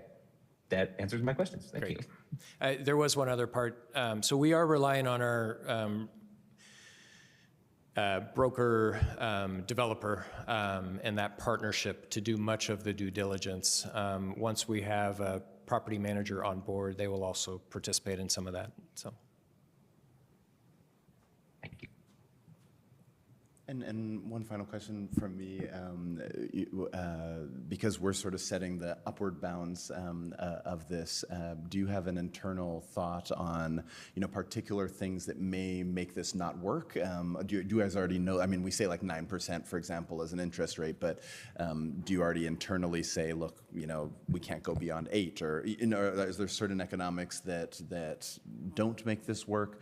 In other words, what I'm implying by the question is us passing this today, approving this today, we're not setting you on a necessary path of going and purchasing this. We're just saying, generally speaking, here's some things that we were concerned about. We want you to keep in mind while you go about this process. But yeah, so just talk us through a little bit about sort of the continued thought process, the continued due diligence, and the continued decision-making processes that will happen hereafter. Right. I mean, just like any property purchase, there's a long list of due diligence. So I don't know if I can speak to specifics about a certain interest rate making a deal not work. But when we get to a final pro forma, if it doesn't cash flow, obviously there's no path forward. And if we're not generating the kind of revenue that we expected, there's no path forward. I mean, that's one of the conditions for this. Happy to share that as those come available, but don't have specifics on that at the moment. So, yeah. Council members, any final comments? Or motions, for that matter. Councilmember Statsberg, then Piedmont Smith, then Rallo. I have a final comment, I suppose we can call it. As was said, this is kind of a big move, kind of bold, kind of gutsy. The word gutsy, I think, was used out there. And I think it's also kind of exciting to be going forth in this manner. And I guess I specifically want to call out Kingston Manor because that is over in District 3, which is my district. I live less than a mile actually from that complex. I knocked doors in that complex. I've been in the common spaces. A couple people let me into their units, and it definitely needs a lot of improvements. But the rents over there are very affordable, and that's something that has kept people there. It's also an amazing location. Yeah. Speaking to this idea of the return on investment of tearing it down and rebuilding some much more luxurious, expensive apartments. It's on a bus line. It's adjacent to the College Mall area, which has a lot of shopping. It has a lot of grocery and food options. It really is nicely placed. It's in a great school district. There are a lot of families that live in that complex, and I'm really pleased that it's on this list that will and I'm hoping that this all will go through in terms of all those numbers working out so that the folks who live there can continue to live in a place where they can afford their rent, but their hallways won't be musty and they won't have some of those health and safety concerns that currently exist in that complex. So I'm really glad that you guys are moving forth boldly in this manner, and I hope that it works out in really positive ways for Bloomington. Thanks. Thank you. Councilmember Piedmont-Smith. Yes, I agree with my colleague. I think this is a bold move and a positive direction for BHA.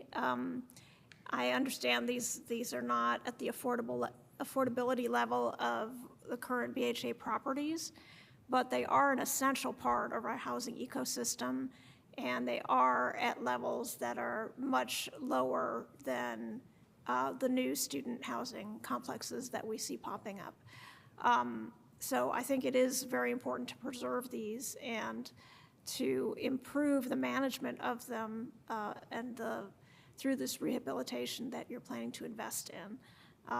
I was focusing on Basswood because that's in my district. And, when I was campaigning, people would be like, oh, you're not going to Basswood, are you? You're not going there alone, are you?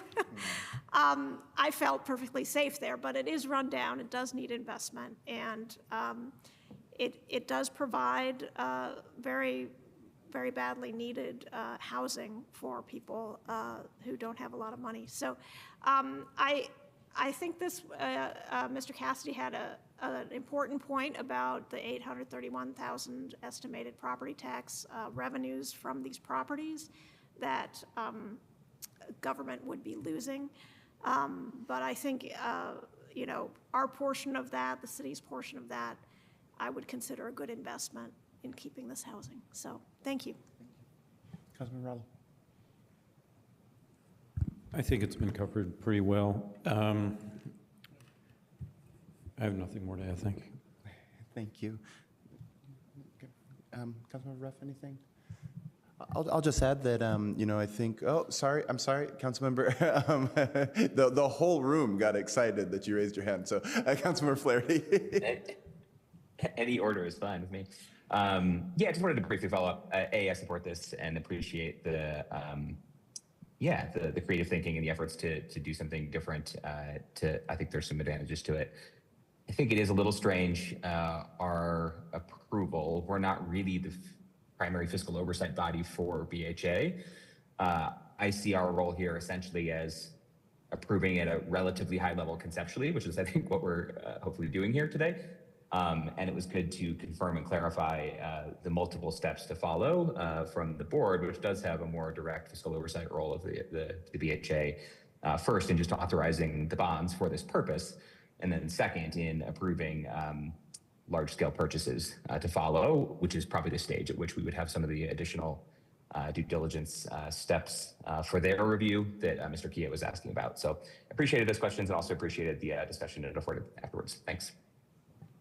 Thank you so much. Just echoing the comments, I love the fact that this is bold. My assessment of why it's bold, though, is maybe different. I think that this is bold simply because we haven't done it before, you know, which I hope that as a city generally we can start adopting more of, like, let's do stuff that we haven't done before. But I think just pragmatically it's shrewd. There's an opportunity to invest and provide value to the people who live here. And you know, I think that it's the type of philosophy that we should be adopting for all of the type of goals that we're trying to achieve here. And so I really applaud yes, the willingness to do something new, and excited for what that can deliver. So needless to say, I'm very supportive of this. So with that being said, if there's no other comments, will the clerk kindly read the roll?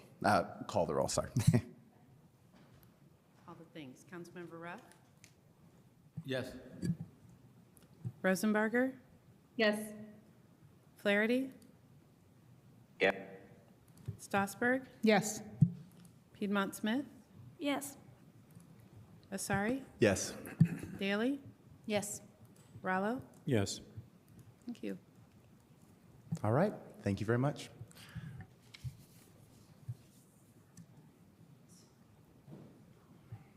I move that ordinance 2026-12 be read by title and synopsis only. Second. Motion and a second. Any discussion? All right. Will the clerk please call the roll? Rosenbarger? Yes. Flaherty? Yes. Stossberg? Yes. Piedmont Smith? Yes. Asari? Yes. Daley? Yes. Rallo? Yes. Ruff? Yes. Thank you. Oh, will the clerk please read?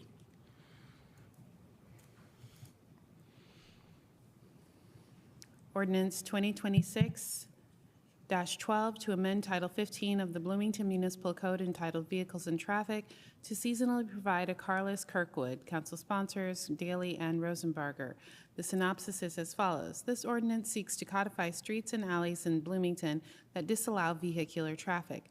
Specifically, this ordinance codifies the seasonal carless schedule of specific blocks of Kirkwood Avenue. With this ordinance, businesses and residents can expect a permanent seasonal carless Kirkwood, allowing businesses the predictability to invest in outdoor infrastructure for guests. The city administration has provided valuable operational feedback in its 2026 memorandum identifying important challenges regarding infrastructure, sanitation, public safety, and accessibility that naturally arise as temporary programs transition toward permanent city fixtures. With that, this ordinance aims to provide the necessary legal and budgetary certainty for the city to move beyond incomplete solutions and invest in more permanent infrastructure such as more ADA-compliant features and high-quality seating recommended by staff. I move that ordinance 2026-12 be adopted. Second. Will the clerk please call the roll? No. Oh, No. sorry. All right. Yay. Would somebody like to say something? Councilmember Rosenbarger. I'll start. Thank you. Okay, so I do want to start by saying Councilmember Daley and I are aware that this ordinance does not have enough votes to override the mayor's veto. I find that pretty unfortunate for the city of Bloomington residents and visitors. While we still have an ordinance in our books and our code that Kirkwood will be open to people and closed to cars April 2027, this ordinance sought to make that a more predictable occurrence, and we still have a lot on the book, so it'll be interesting what we hear then. I'll talk more about that later. What I do want to say is this ordinance that tweaked really the original ordinance was really awesome to work on. It's been a really long time, I think, at least since I on city council have done something where people have been so excited and come to help with so many ideas and so many stories, either about what they've experienced other places or what they've experienced on Kirkwood. And it just really was an awesome experience to see Bloomington residents so enthused and so excited about something as neat as closing 5 blocks in our city to cars. I made some bullet points that go a little deeper in that. You know, we've had, I would say, a lot of public input. This today is our 1, 2, 3, 4, 5th meeting this year on the topic, and we have been meeting on this topic for 5 years, and those meetings have been fairly predictable because we have always had to pass the outdoor dining program ordinance starting in COVID.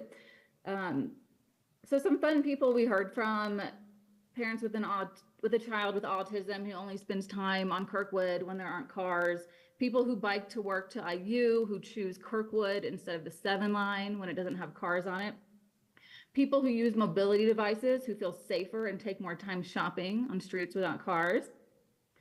We just simply and in general heard from so many people who either experience Kirkwood car-free as families or friends, or experience other streets internationally car-free, and just like absolutely up their quality of time spent there. We also heard from a church worried about parking, which is something we can solve. And we heard from advocates of people with disabilities worried about people's access. I say advocates there because we also heard from many people with disabilities who prefer a street without cars. From the outdoor dining ordinance and this one, we worked with the Council for Community Accessibility, and we would and will continue to do so. Car-free Kirkwood, this ordinance specifically, was unanimously recommended by the Bloomington Commission on Sustainability and Resilience, and unanimously positively recommended by the Transportation Commission. It was a 5-4 vote here, and of course the 2025 ordinance was a 9-0 vote. I think most people have talked, council members at least have talked about their vote changes, and I do want to acknowledge, of course, opinions change and years change, so maybe to the best of our ability we don't really go through that again. Public input. So I came across a chart from Safety Week that I did send to all of council members. This was something that really had, well, it had never been shared with City Council. And so during Safety Week, Planning and Transportation staff tabled on Kirkwood for 4 days. This was in August during Welcome Week for IU. So students were back or were coming back, parents and visitors were here, more families were here because the school system was back in session and people were back at the grind after vacation. I would say, you know, we have a lot of data on this. We've had a lot of meetings. The mayor had a listening session. And to me, this is the very best data that we have, because this is people, a random selection of people experiencing a space and commenting on that space. I don't know why you guys are nodding down there. I can't hear you. If we want to put this up, that would be good. And while that's happening, I will just say the fun fact of this is it was collected in August 2025, and it was available and not used when ESD made the decision in 2026 to keep Kirkwood open to cars. That's its own problem and can be talked about later. So in this survey, or in this tabling of 271 people, 90% of those who participated either they got 2 little puffballs to put into jars any way they chose. And so 90% of those puffballs went into jars that either wanted Kirkwood permanently closed to cars and open to people, or seasonally closed to cars and open to people. 3%, I guess, didn't say anything, which then I guess they just filled out their name. And then the other 10% weren't in favor of a closure. Boop-a-doo. You know, I'm just kind of like taking the liberty, because I'm here to talk about other cool stuff. So I was looking up and speaking with the person in Indiana who runs the Creating Places program, because we hear a lot about how this is done in other cities and other states, but it can't be done here. We've got state code, you know, we've got state legislation that's shrinking our budgets and everything like that. And I think in part that's why this Indiana program is so successful. It's crowdfunding. It doesn't have to use any municipal dollars.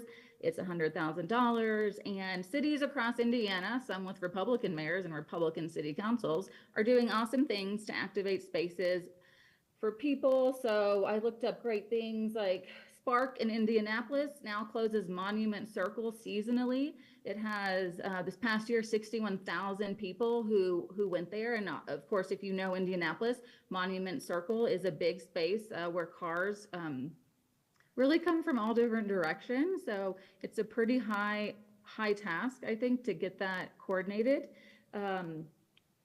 Terre Haute revitalized streets with bike rack seating, gateway signage. This took place under a Republican mayor. Hey, do we say Monticello or Monticello here? I forget. Monticello, I think. I don't know. Connected its river to the downtown, similar to Kirkwood.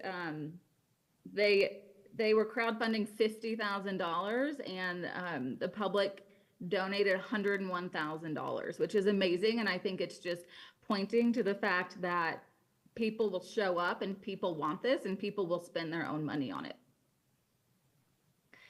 We have had some projects here in Bloomington. Captain Janeway on the Beeline was the first project. The Southeast YMCA also did a new playground with a Creating Places grant. Most recently, Cicada Cinema did this exact Creating Places grant. They were looking to raise $50,000. They raised $62,000 and then got a matching grant of $50,000 from the state of Indiana. I point to that because that grant closed July 15th. And so it really, I think, hits home that people want places to gather, and there is, again, money in this community to help create those places. I speak to these projects and this grant because, one, many council members are worried about a budget, and two, many council members say it takes a lot of money to pull this off. And these are all projects that are, most of them are well under $100,000. Most of them are on the $20,000 to $30,000 range. And then the staff for this program did also price out the 5 blocks of Kirkwood as being a $30,000 to $40,000 project to activate it. So I think it's important to, you know, not necessarily make believe things, but like give experts a call and figure it out. That's all I want to say right now about it. Again, I understand we don't have the votes. I do want to speak, maybe potentially have a longer final comment if we're not timing those. So I would like to ask for that and use my time from 78 other meetings tonight. Thank you. Thank you so much, Councilmember Rosenbarger. Other comments, if any, or questions or anything else you'd like to do at this moment? I also will take any motions. Councilmember Piedmont Smith. So that was a lot from Councilmember Rosenbarger. Thank you. A lot to process. I'm interested in these crowdfunding. I couldn't really follow. So there's crowdfunding that has been used in Indiana cities that the state matches for activation of public space. Is that what you were talking about? Yeah, so IHCDA, the Indiana Housing and Community Development Authority, has up to $100,000, well, up to $50,000 matching grant for nonprofits or municipalities in the state of Indiana to activate spaces. It's been used for everything, right? Murals, public bathrooms, restoring a train car on the South Monon Freedom Trail, buying flower pots to go on street lamps and watering them. A removable screen for a street that gets used for showing movies in a summer. It's the website is patronicity.com/creating places, and it's really awesome. Today I scrolled through every single project and got really excited and obviously jealous. Oh, so it's $50,000 match, right? So the municipality or the nonprofit raises that money. You cannot donate to your own cause. So if the city were to apply for this, also it's a very low barrier application. It's just like a Kickstarter page that you fill out. The city could not fund it, but for example, the chamber could, or like DBI could be the sponsor, and the city then, if it wanted, could put in $10,000 or something like that.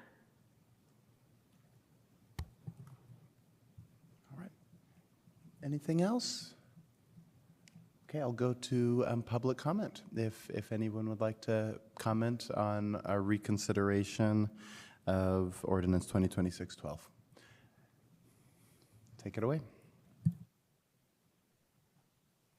Paul Rousseau, just the heck, what the heck, I'm here. I really appreciated the comments by Councilmember Rosenbarger, and this is not the end. This issue will come back, and this is just the beginning. We might not have the money to do it the way we want to do it, which I think is the reason for some people reconsidering, but there will be another day. And I really appreciated the conversations that the mayor initiated. That was a very good meeting, an hour-and-a-half meeting a few days before her veto. A lot of good input from people. So we need more of that, and I think she's on board with getting more input about that. So thanks, everybody involved. Any other people would like to make public comment at this time? Is there anyone online? All right, to the folks online, you should be able to unmute at this point.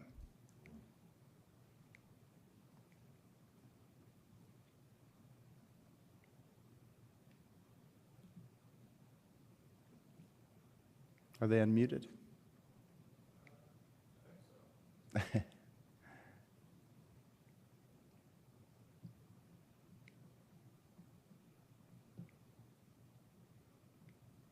Hello? Hello. Go ahead. Thank you, Mr. Chair, members of the council, Steve Volan. I just wanted to speak briefly as a member of the Transportation Commission. I hate to correct Councilmember Rosenbarger, but the vote was not unanimous. It was 5-1 in favor. So I just wanted to mention that correction. I also wanted to call attention to the resolution that I brought in 2023 on a downtown circulator, the idea of a permanently running bus circulating around downtown.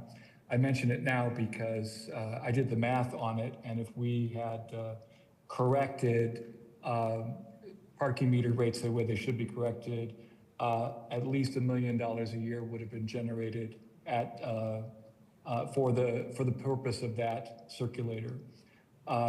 The recent study from Walker Parking, which will be presented to you in a couple of weeks, but is still going through Transportation Commission, does call for adjustment of rates both up and down, but any change in rates is going to generate significant revenue, far more than would be needed to do any kind of activation on Kirkwood. If the council is concerned about raising money, the money basically has always been there in the form of street meters. And that money should always be devoted to either transportation-related issues, preferably public transit, or to fixing or improving infrastructure within the district where the money is generated. At least that's the philosophy of this Transportation Commission member.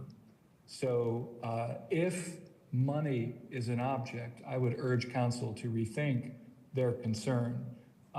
You're going to be getting a package of parking meter rate reform in the next few months. There's almost no question about it. It's just a matter of when and what the structure of that reform will be. But I wouldn't use that as a reason to begin planning for a more car-free Kirkwood. Thank you for the time, and appreciate it. Thank you so much. Next person online.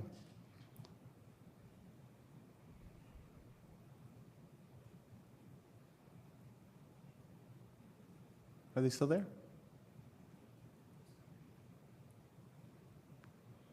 Do you have a moniker or something I can?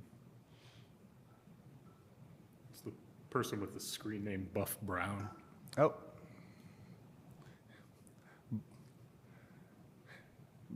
Buff, Mr. Brown, Mr. Lawrence Brown, are you there?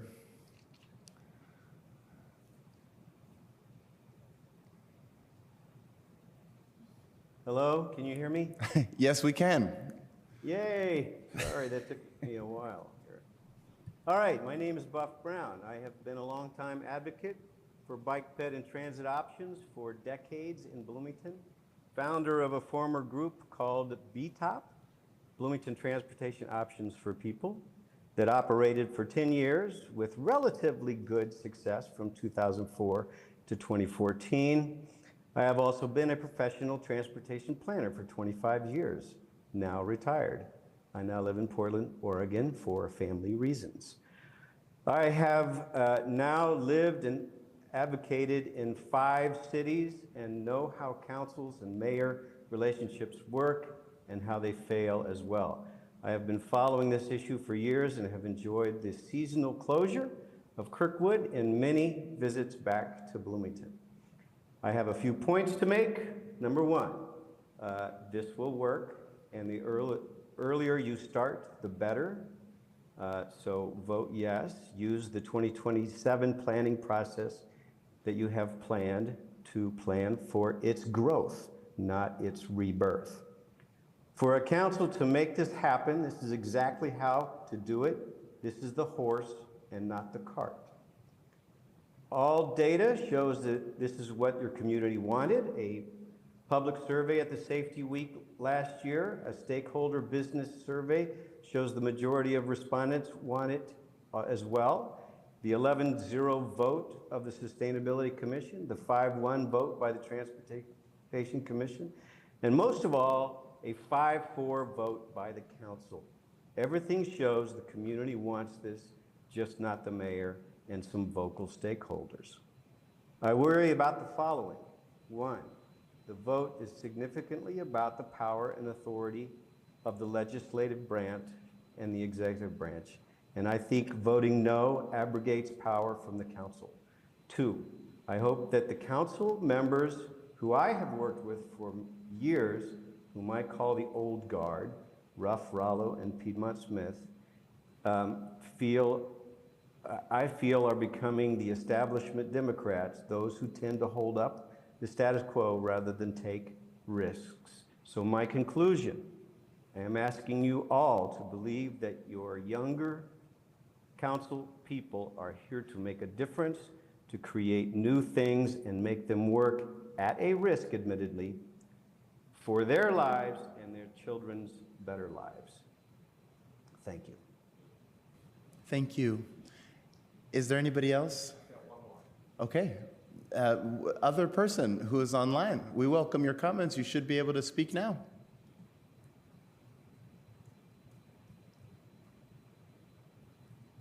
Hello? Hello, we can hear you. We can hear you. Okay. This is Carol Canfield, I'm a lifelong resident of Bloomington. And this is very Well, one second. We could hear you, and now it sounds a little bit muffled. We'll give you back your time, but are you able to adjust your microphone by chance? Can you hear me at all? It's a little better, but you sound a little bit distant. Council members Rupp and Rao have my correspondence this week after our meeting. If that's the thing, we have that agreed, and that would suffice.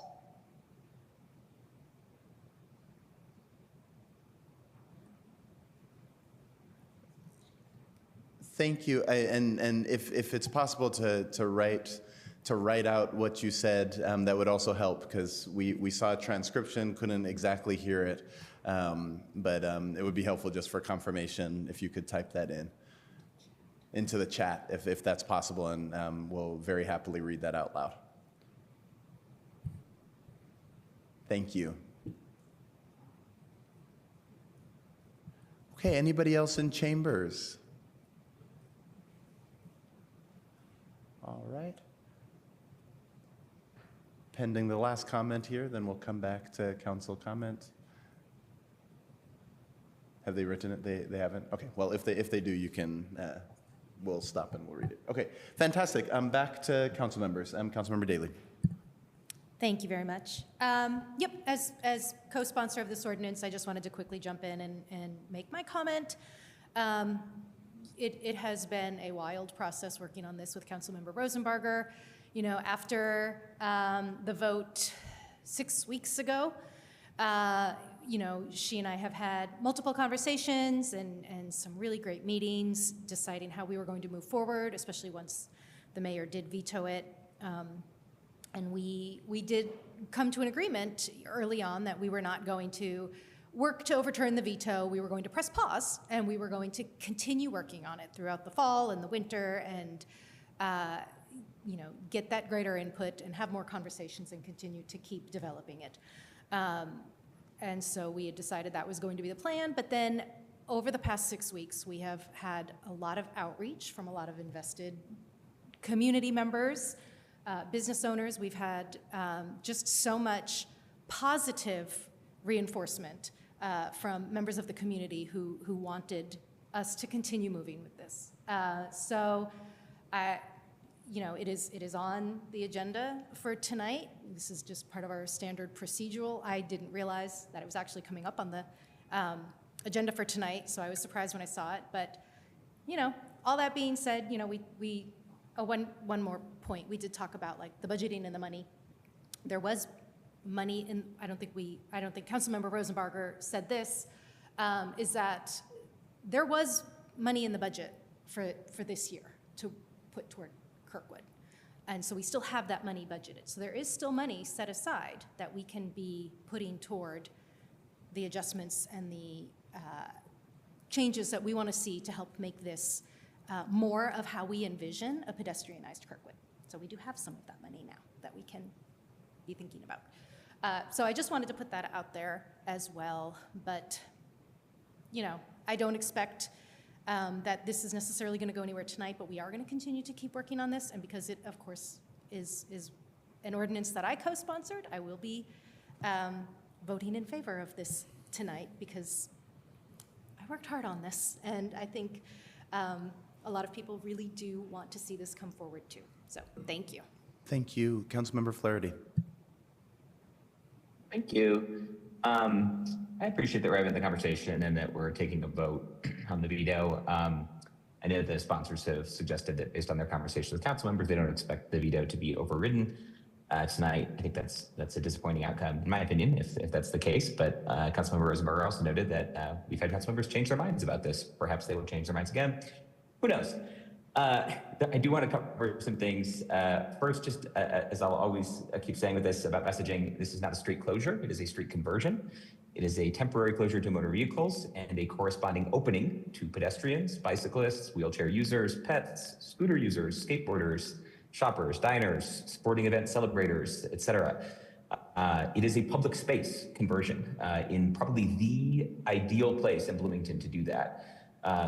It makes so much sense. I think that's why there's such broad public buy-in for it. We're blessed with such a unique connector from the downtown and the courthouse square to Kirkwood. It's like the perfect context for this. We could have done it probably a half a century ago, and no mayor or council since has been able to figure this out. I'm sure plenty of people have thought about it. Maybe it'll be ours. Maybe it'll be 20 years from now. Who knows? I do think and hold out hope that it will happen eventually when we have people with the right political will and vision for this, even if that's not right now. I think it's been noted, this has had broad policy support from some of the bodies that we ask for their input on their area of expertise, in particular here, sustainability and transportation. It's been noted the Commission on Sustainability and Resilience unanimously supported this with the resolution, and that the Transportation Commission, while had some questions and some healthy discussion, did ultimately support the proposal with a vote of 5-1. It was Bloomington Transit Director Connell who was the no vote. I think there was a recognition that the proposed staff findings that this didn't align with city goals were incorrect in the commission's opinions. There was, we were all aligned on that. Also, just noting the climate action plan says that we are supposed to determine appropriate locations for car-free pedestrian zones in high-density areas. This is the appropriate location. We're supposed to establish an implementation based on the Kirkwood pilot project observations.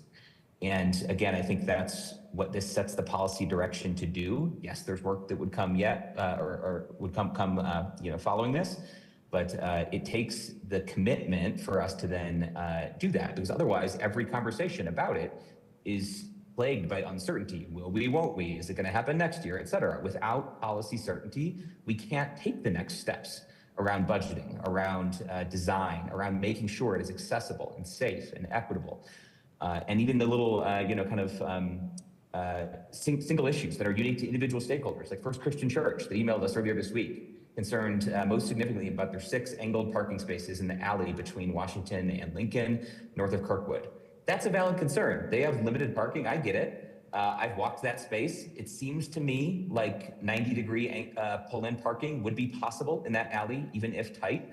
I asked them if they have talked to planning and transportation staff or explored that possibility. I haven't heard back yet. But the point more broadly is that these problems are solvable.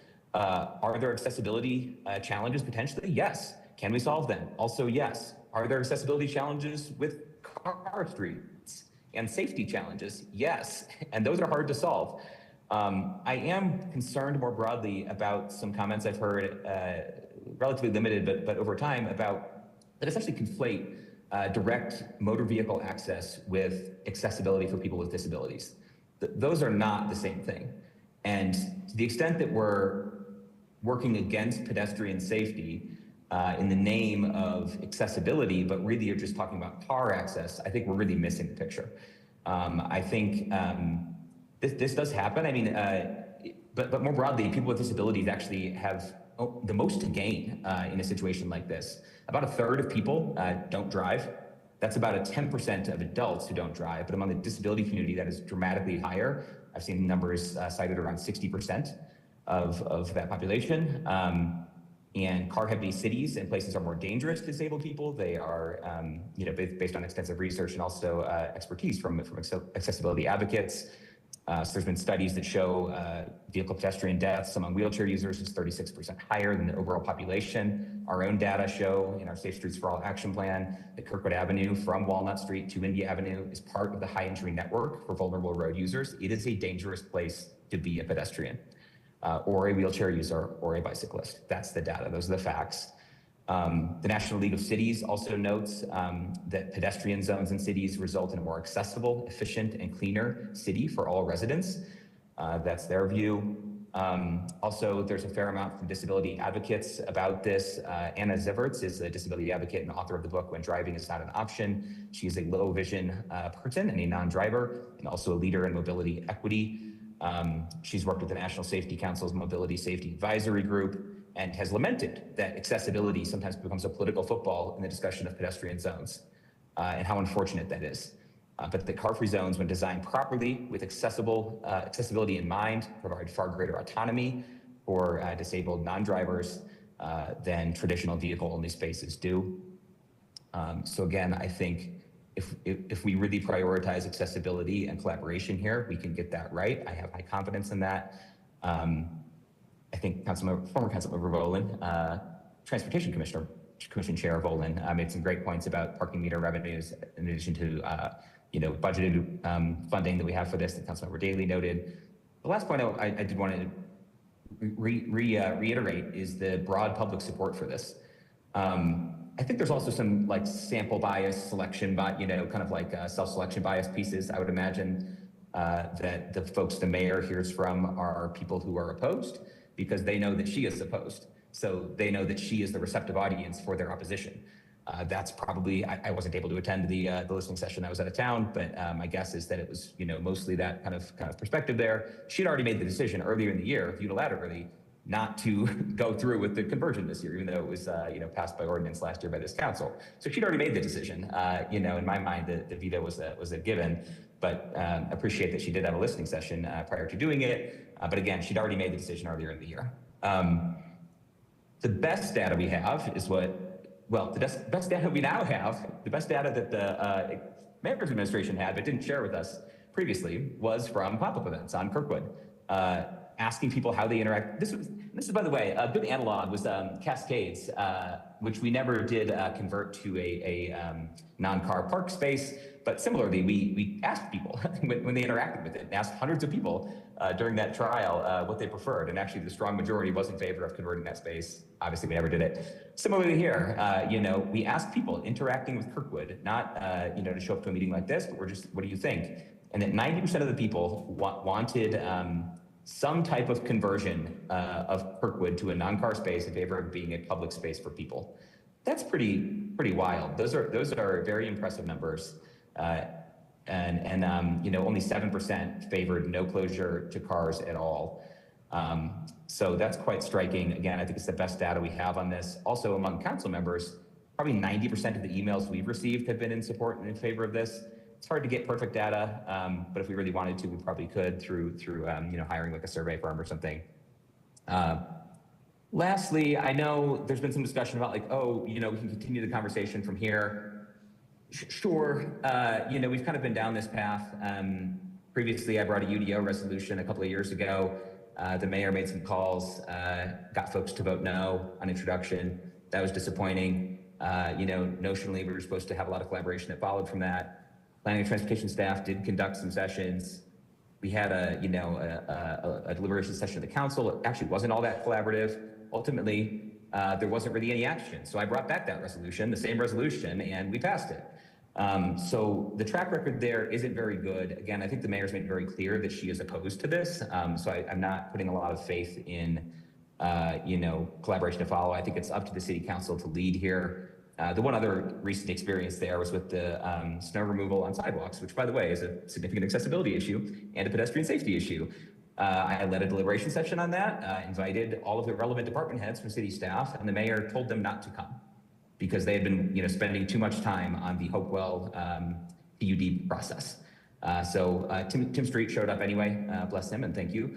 But the others did not because that was the order from above. So again, not a great track record on collaboration on things related to pedestrian safety, accessibility, transportation sustainability. So it's up to us to lead. I hope we do. If we don't, hopefully the next term, the council will or a mayor will. Thank you. Thank you so much. Any others? Well, I'll make my quick plea for those of you still considering in hopes that, 2 people will join us. Just a handful of things. First, I'd like to add to the list that Councilmember Rosenbarger started off with in terms of the people that we've heard from. And one additional stakeholder that I think is relevant to add here are those who spoke against closing Kirkwood, but for this reason. They made arguments like, it would be awesome if, but ... you all won't, right? Wouldn't it be cool if we had that? We would love to live in a city that, but we're not that city. And I think that it's important for us to realize that that in itself is an analysis of what people are thinking of their local government. That they don't think that we can deliver or follow through with our own vision and our own plan. And I'd like to echo what Councilmember Flaherty has been saying throughout this process and so many others. This is a thing that's written fairly clearly in a bunch of city plans, and again, that we've got a lot of momentum around. And every single time we stop short of doing something along these lines, and that does not breed confidence. It doesn't breed confidence in those who would think to move here. Doesn't breed confidence in those who would invest, doesn't breed confidence in the local business community, and that has downstream effects on other things that we do. The second thing that I'd like to note is we should remember why this was before us in the first place. In collaboration, we brought forth a piece of legislation that, again, within the whereas clauses and within our debate and within the requests that we received from significant stakeholders, our constituents, was that we wanted to give some certainty, at least for a period of time, to downtown business. That's what was requested.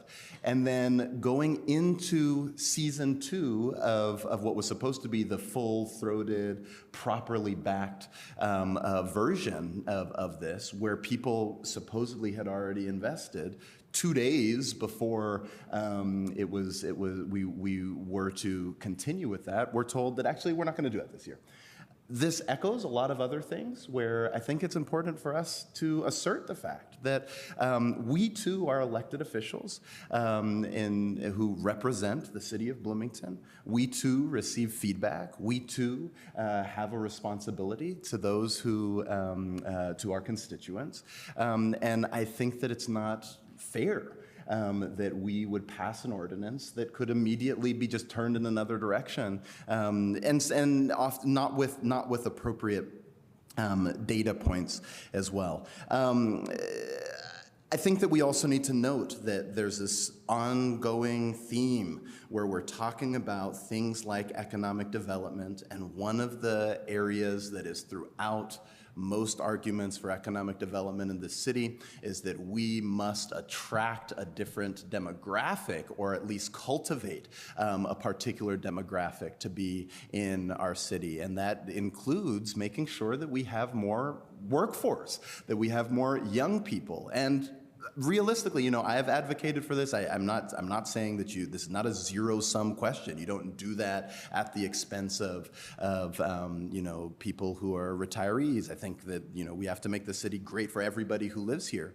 But the point here is that I do think, as it relates to economic development, that people within that target demographic are remarkably excited about what a city looks like with a closed Kirkwood. Students are excited about that. Alums are excited about that. And so that does tie to a lot of other things that we're trying to do. Finally, I'll say that a lot of problems were brought up, and I think that we give, we have a culture here of, if we can state a problem, and I guess I just throw a problem out there, and so because I've said it, there it is, it's a problem. But all problems are opportunities for innovation.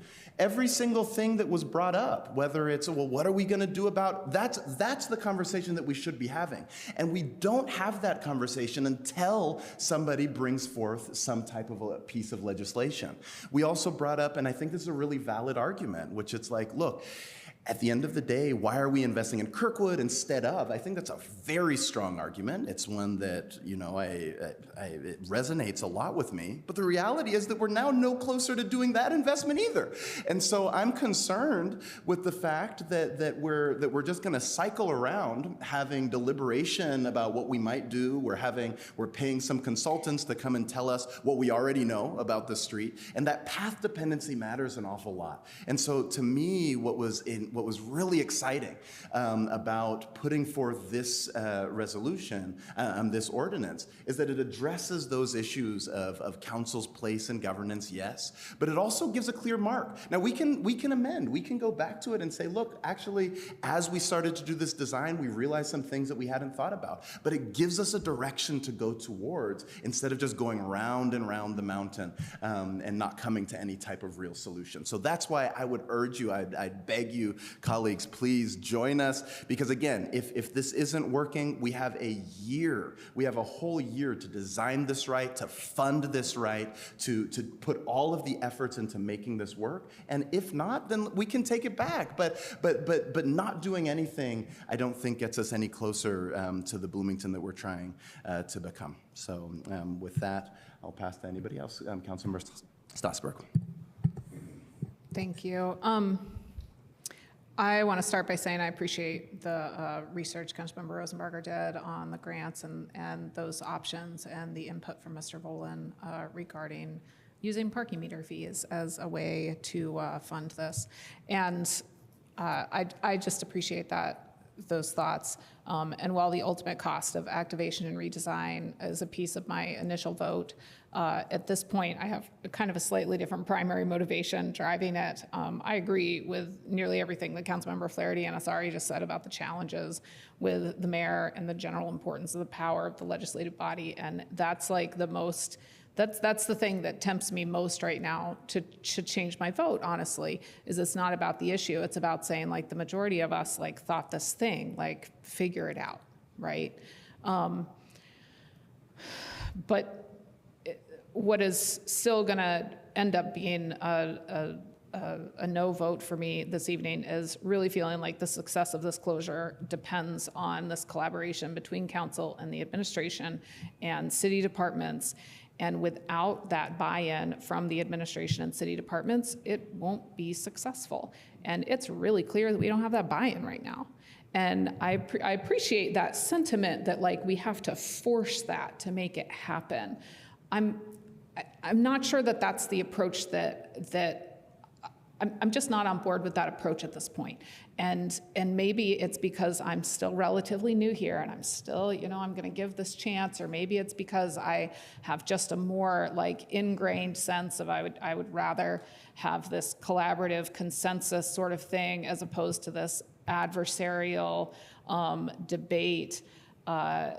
Because despite how it might look sometimes, I would much rather have a nice, like collaborative conversation that results in consensus than have to debate somebody, like, in my, like, soul.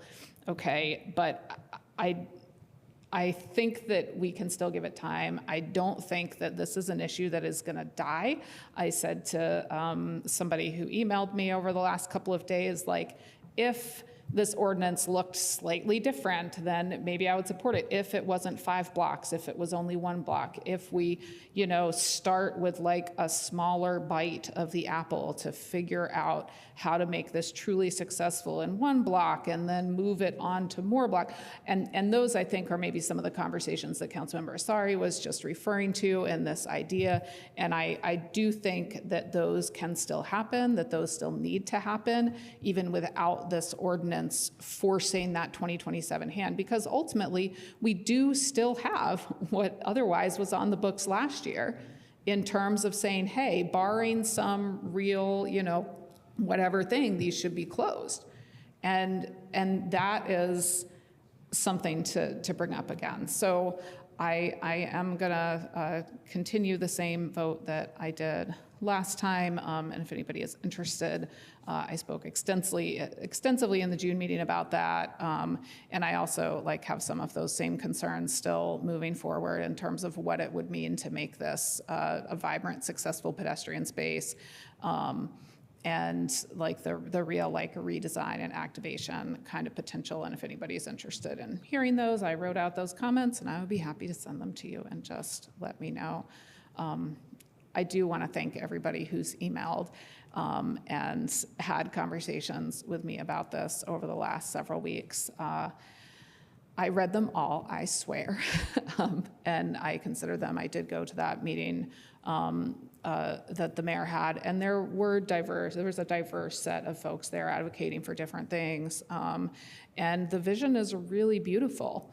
The vision is really, really beautiful, and creating that vision on Kirkwood or somewhere would be really beneficial to Bloomington, and hopefully we can make that happen. Thanks.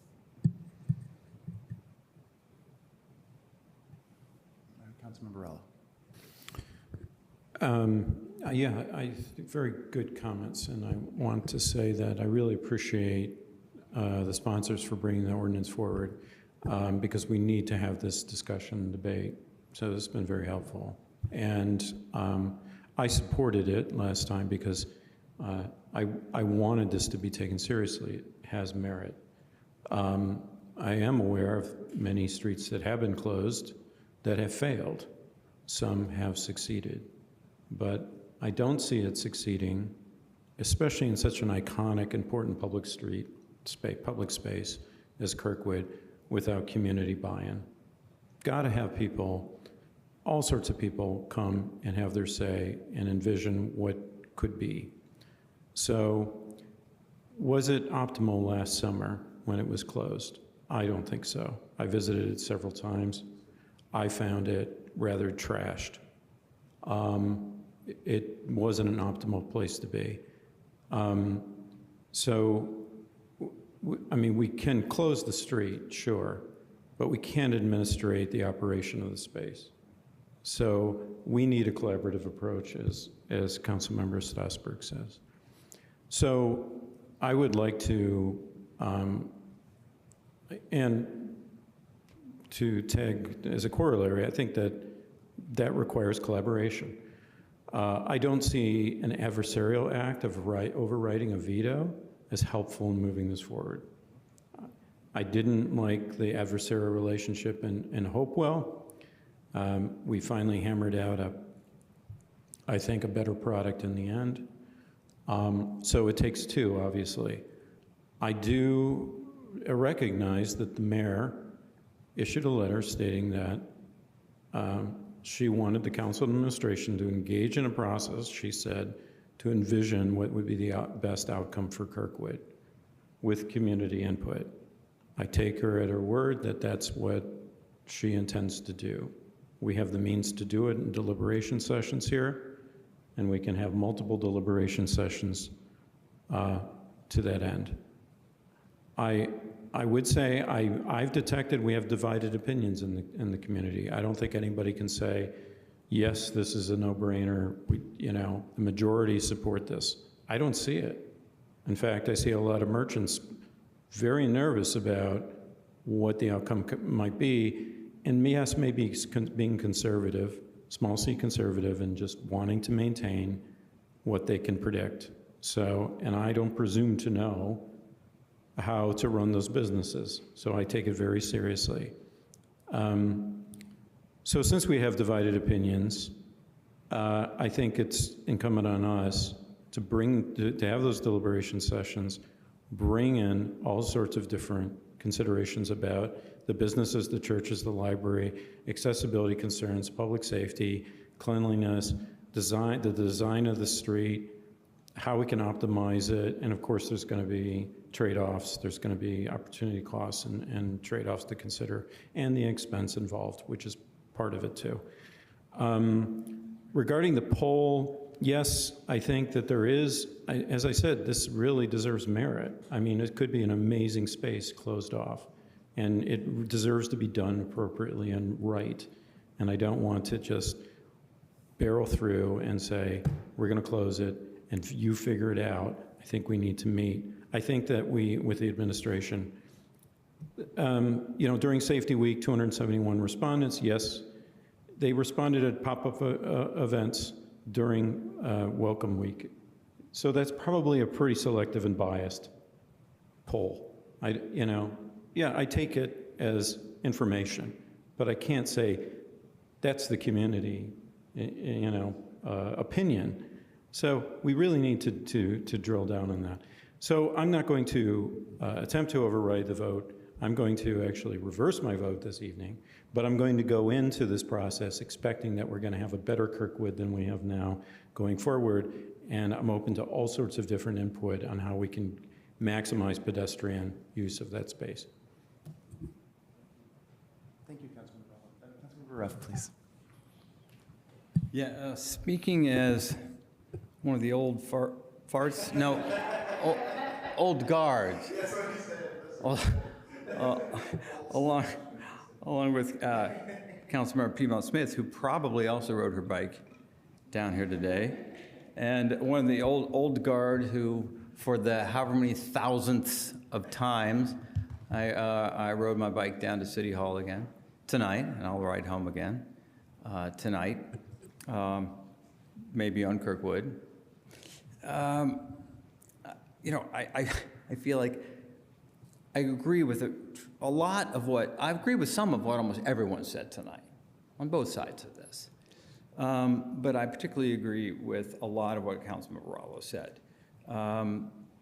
We don't know where the community is at on this, and in the enthusiasm of a lot of the supporters with this vision for this, I just feel like in that zeal and enthusiasm, which I appreciate and I understand, if this is something you really aspire to and really think is going to be such a game-changing quality of life amenity in Bloomington, I understand that excitement, but I just feel a lot of it is exaggerated. And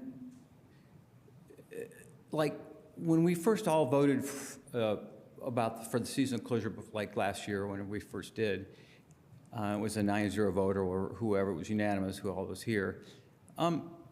It's in part because since then, I have heard from a lot of businesses and residents in opposition that caused me to step back and reevaluate. I sort of assumed there was just large, wide-scale enthusiasm for the idea initially. And I found that that's, in my experience over the past several months, that's not the case. You can't say that clearly. I can't say there's dominant opposition either, right? But I think the burden is on demonstration that it's very favored to make a change like this, to rush forward, to overturn, to go against and not be collaborative with the administration, to take the step to do that. And we're not, I'm not there. The arguments have been made. I just want to make a few anecdotal points. Again, I have been riding my bike downtown in Bloomington for 55 years, literally. Used to ride to McCullough School as an elementary school kid. I raised my 2 kids here, riding up and down Kirkwood, coming to the farmer's market on Saturday mornings. So, as young kids, I have experience here. One of the notes we got tonight from one of the supporters literally says, "I love having the Beeline, which means I can walk from my apartment to Food Truck Fridays at Switchyard Park." Well, yeah, it makes it a nice one, but you could walk there without the Beeline. It's this, again, I just feel it's an exaggerated enthusiasm that leads to statements that I don't think are helping the careful consideration and weighing in all the costs. And the sustainability argument. I've been thinking long and hard about this and trying to research it a little bit. I'm not sure I get or understand how this proposal automatically reduces the carbon footprint of Bloomington and creates and is more sustainable. I mean, if people are riding their bikes or walking to Kirkwood because it's safe, well, they're walking from all where they live and they're going where there's not pedestrian closed roads or roads that are closed to cars. Traffic's moving over to 4th Street, where the restaurants are. People are walking all over 4th Street. You're going to have more traffic on closed Kirkwood. They're going to go to 7th Street, 6th Street. You know, the assumption, I'm trying to think about what is it that automatically makes this a big sustainability game changer. And I'm just not sure. I'm just not sure I get it. When I drive, I said I was going to give some anecdotes. You know, when I ride my bike down Kirkwood during the closed periods, I actually feel it's less safe. I'm dodging people that are unpredictably moving all over the street if I'm riding my bike down there. Scooters, skateboarders, people walking, unpredictable. Cars are much more predictable. When I ride down Kirkwood when they're cars, I feel less safe and more likely that I'm going to hurt somebody else when it is closed. So there's just all these assumptions that I'm skeptical of in a lot of ways. And one of my most honored new urbanist planners and thinkers that I personally have known was not in favor of this and told me that he watched Louisville in their closed area be hurt, the downtown businesses and the liveliness of the area be hurt by this, by a similar type of project. So I'm more than willing to look at this and work at it, and seasonal closure or certainly event closures for big major events, and I'm totally open to that. And maybe it is a good thing, but the way to do it is take our time, be collaborative with administration, because as has been pointed out, they control the mechanisms, the machinery of of implementing this and making it work and making it good. You know, so we've got to play ball together on this. And so I'm completely open to it, visiting the idea. I don't mean to be poo-pooing it, but I did want to counter with some of my own personal experience some of the assumptions and enthusiasm that this is just automatically just a fantastic thing that's just going to rain down primarily benefits to the community. So thanks for indulging me for a few minutes. Appreciate it.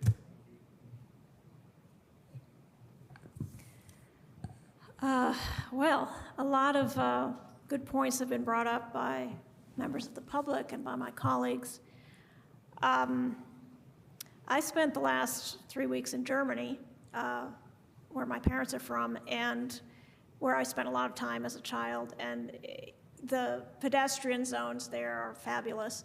Unless you try to bike through them, then you have to dismount because they are filled with people. It's a little different in the United States, where cities were built for cars, including our city largely. Kirkwood is one of the widest streets we have. It's much wider than it needs to be for cars. Anyway, so I can appreciate the vibrancy of a pedestrian zone, and I would love to see that on Kirkwood. So I think that most people can agree on that. I appreciated what Councilmember Volan said. Councilmember, see, it's old habits.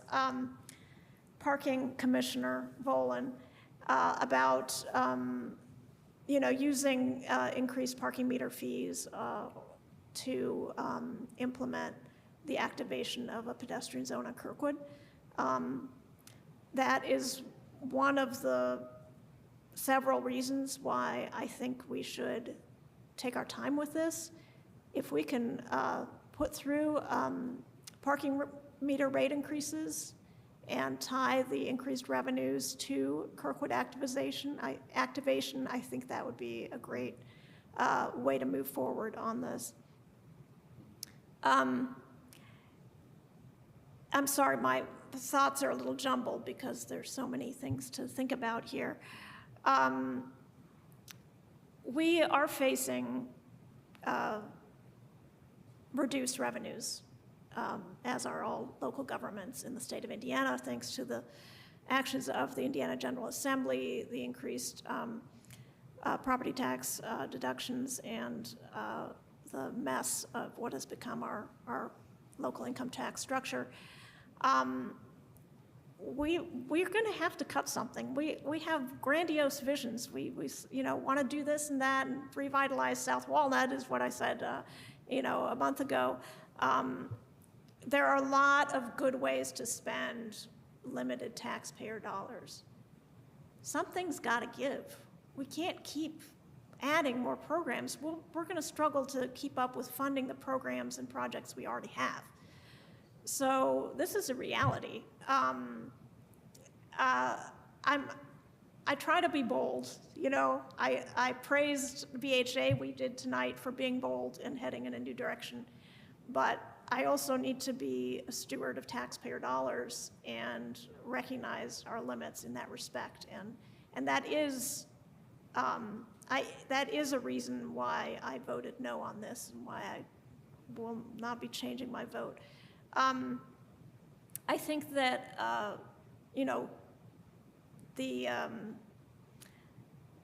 the suggestions from Councilmember Rosenbarger, those are all great things that we can pursue. I mean, if there is a crowdfunding mechanism, but this is going to take ongoing financial commitment, ongoing staffing, storage of the shade structures.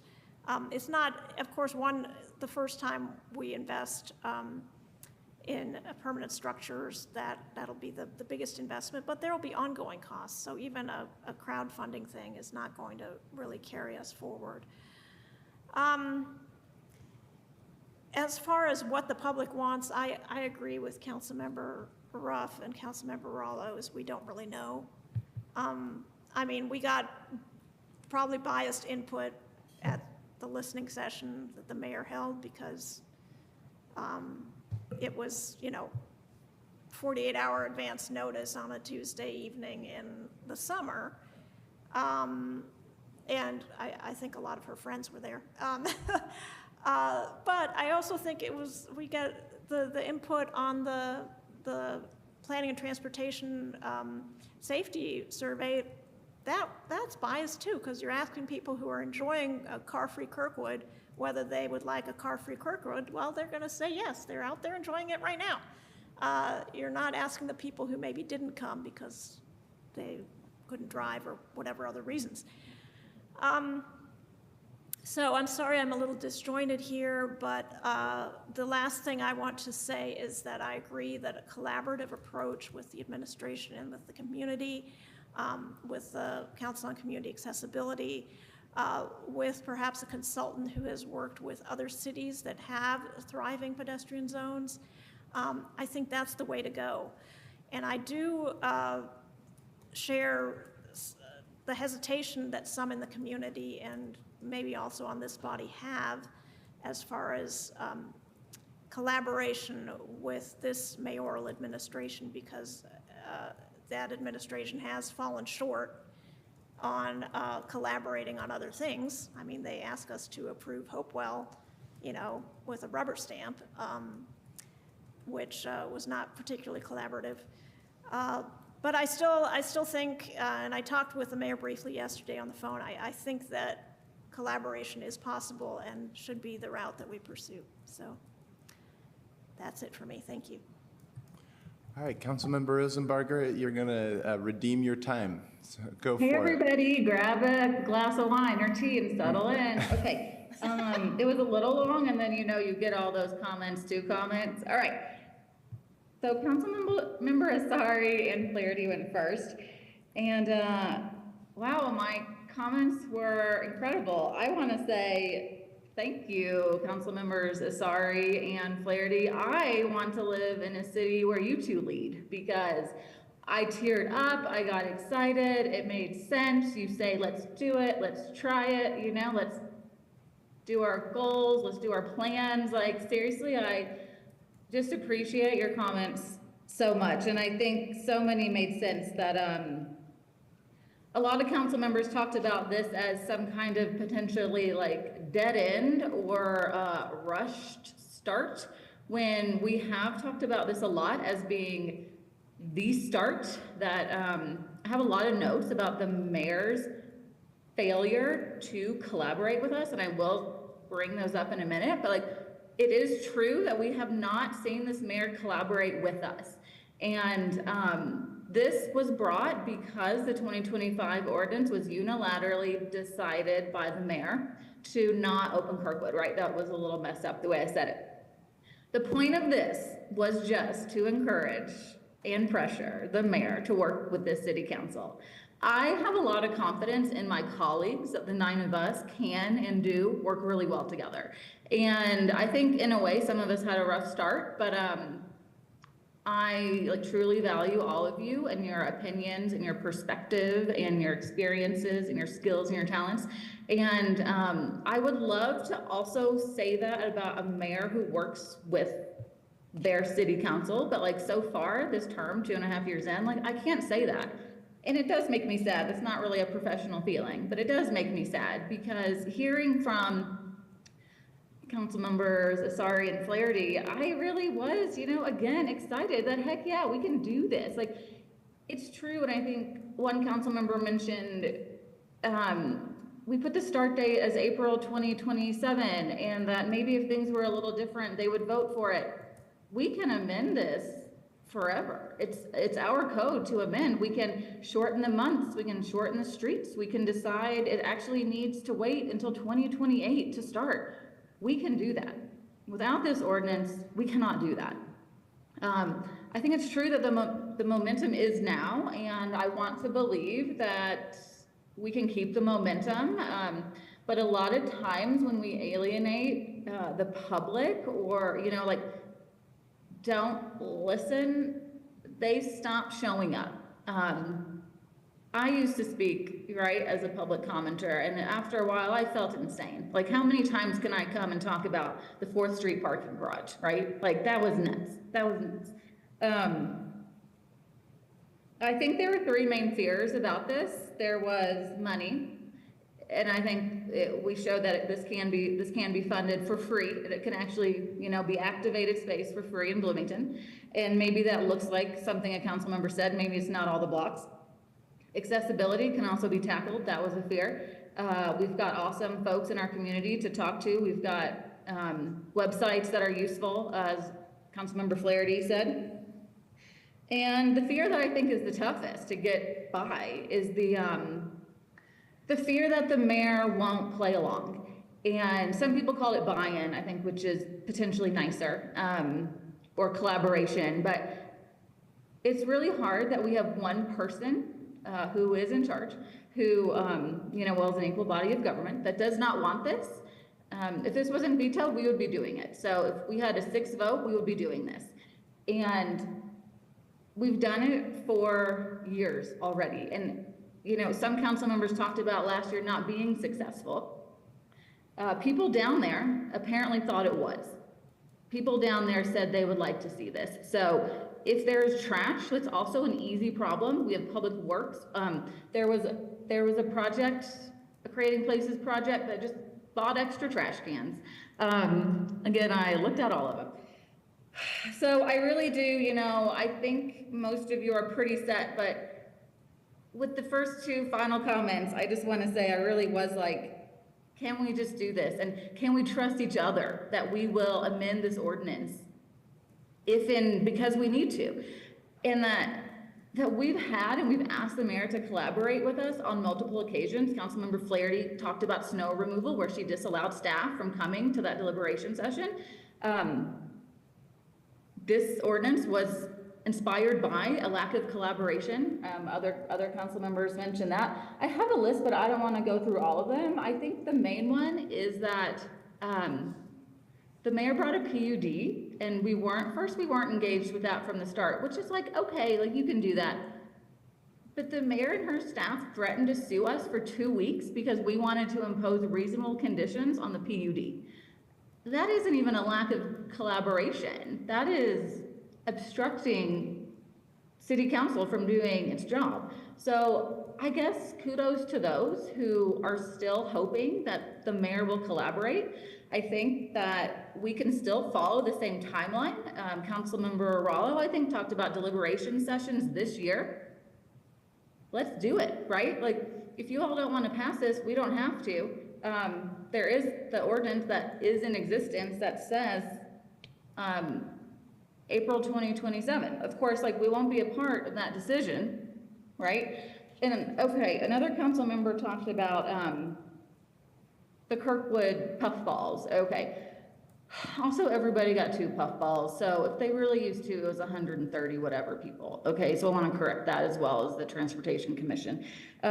We have no scientific data on this. We have no scientific data for anything in the city of Bloomington. I worked at an evaluation social enterprise, and it costs a lot of money to hire that, and it takes a lot of time to do that.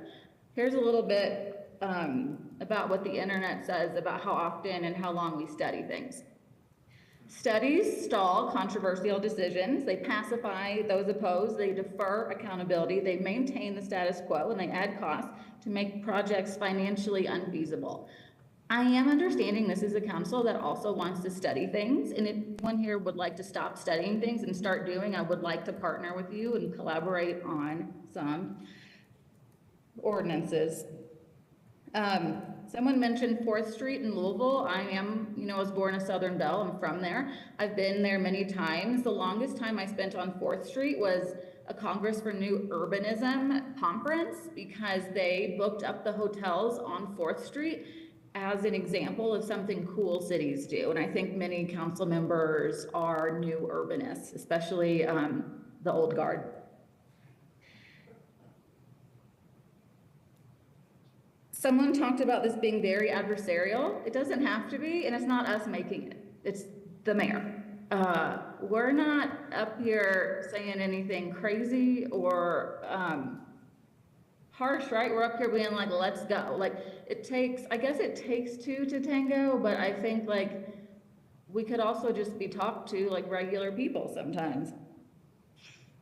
Someone else used the word exaggerated. Someone talked about I wouldn't want to bike there. This really isn't for biking. We do have streets and bike lanes for that. This is social interaction, and most likely this would be a dismount zone like the sidewalks of Kirkwood and the square. Kirkwood was platted literally 100 years ago before the automobile. So the width of it took pedestrians, it was about pedestrians and horses and stuff. So it wasn't planned for cars. I think a council member talked about it being really wide. Businesses being opposed, the ESD packet from 2026 had 54 businesses surveyed, 26 strongly supported or supported, 20 opposed or strongly opposed, 8 were neutral, which means like they could be on either side, right? I mean, you can add it to either side, but that means 32 are like, yay, okay. I think that's about it. I think it is a bummer. I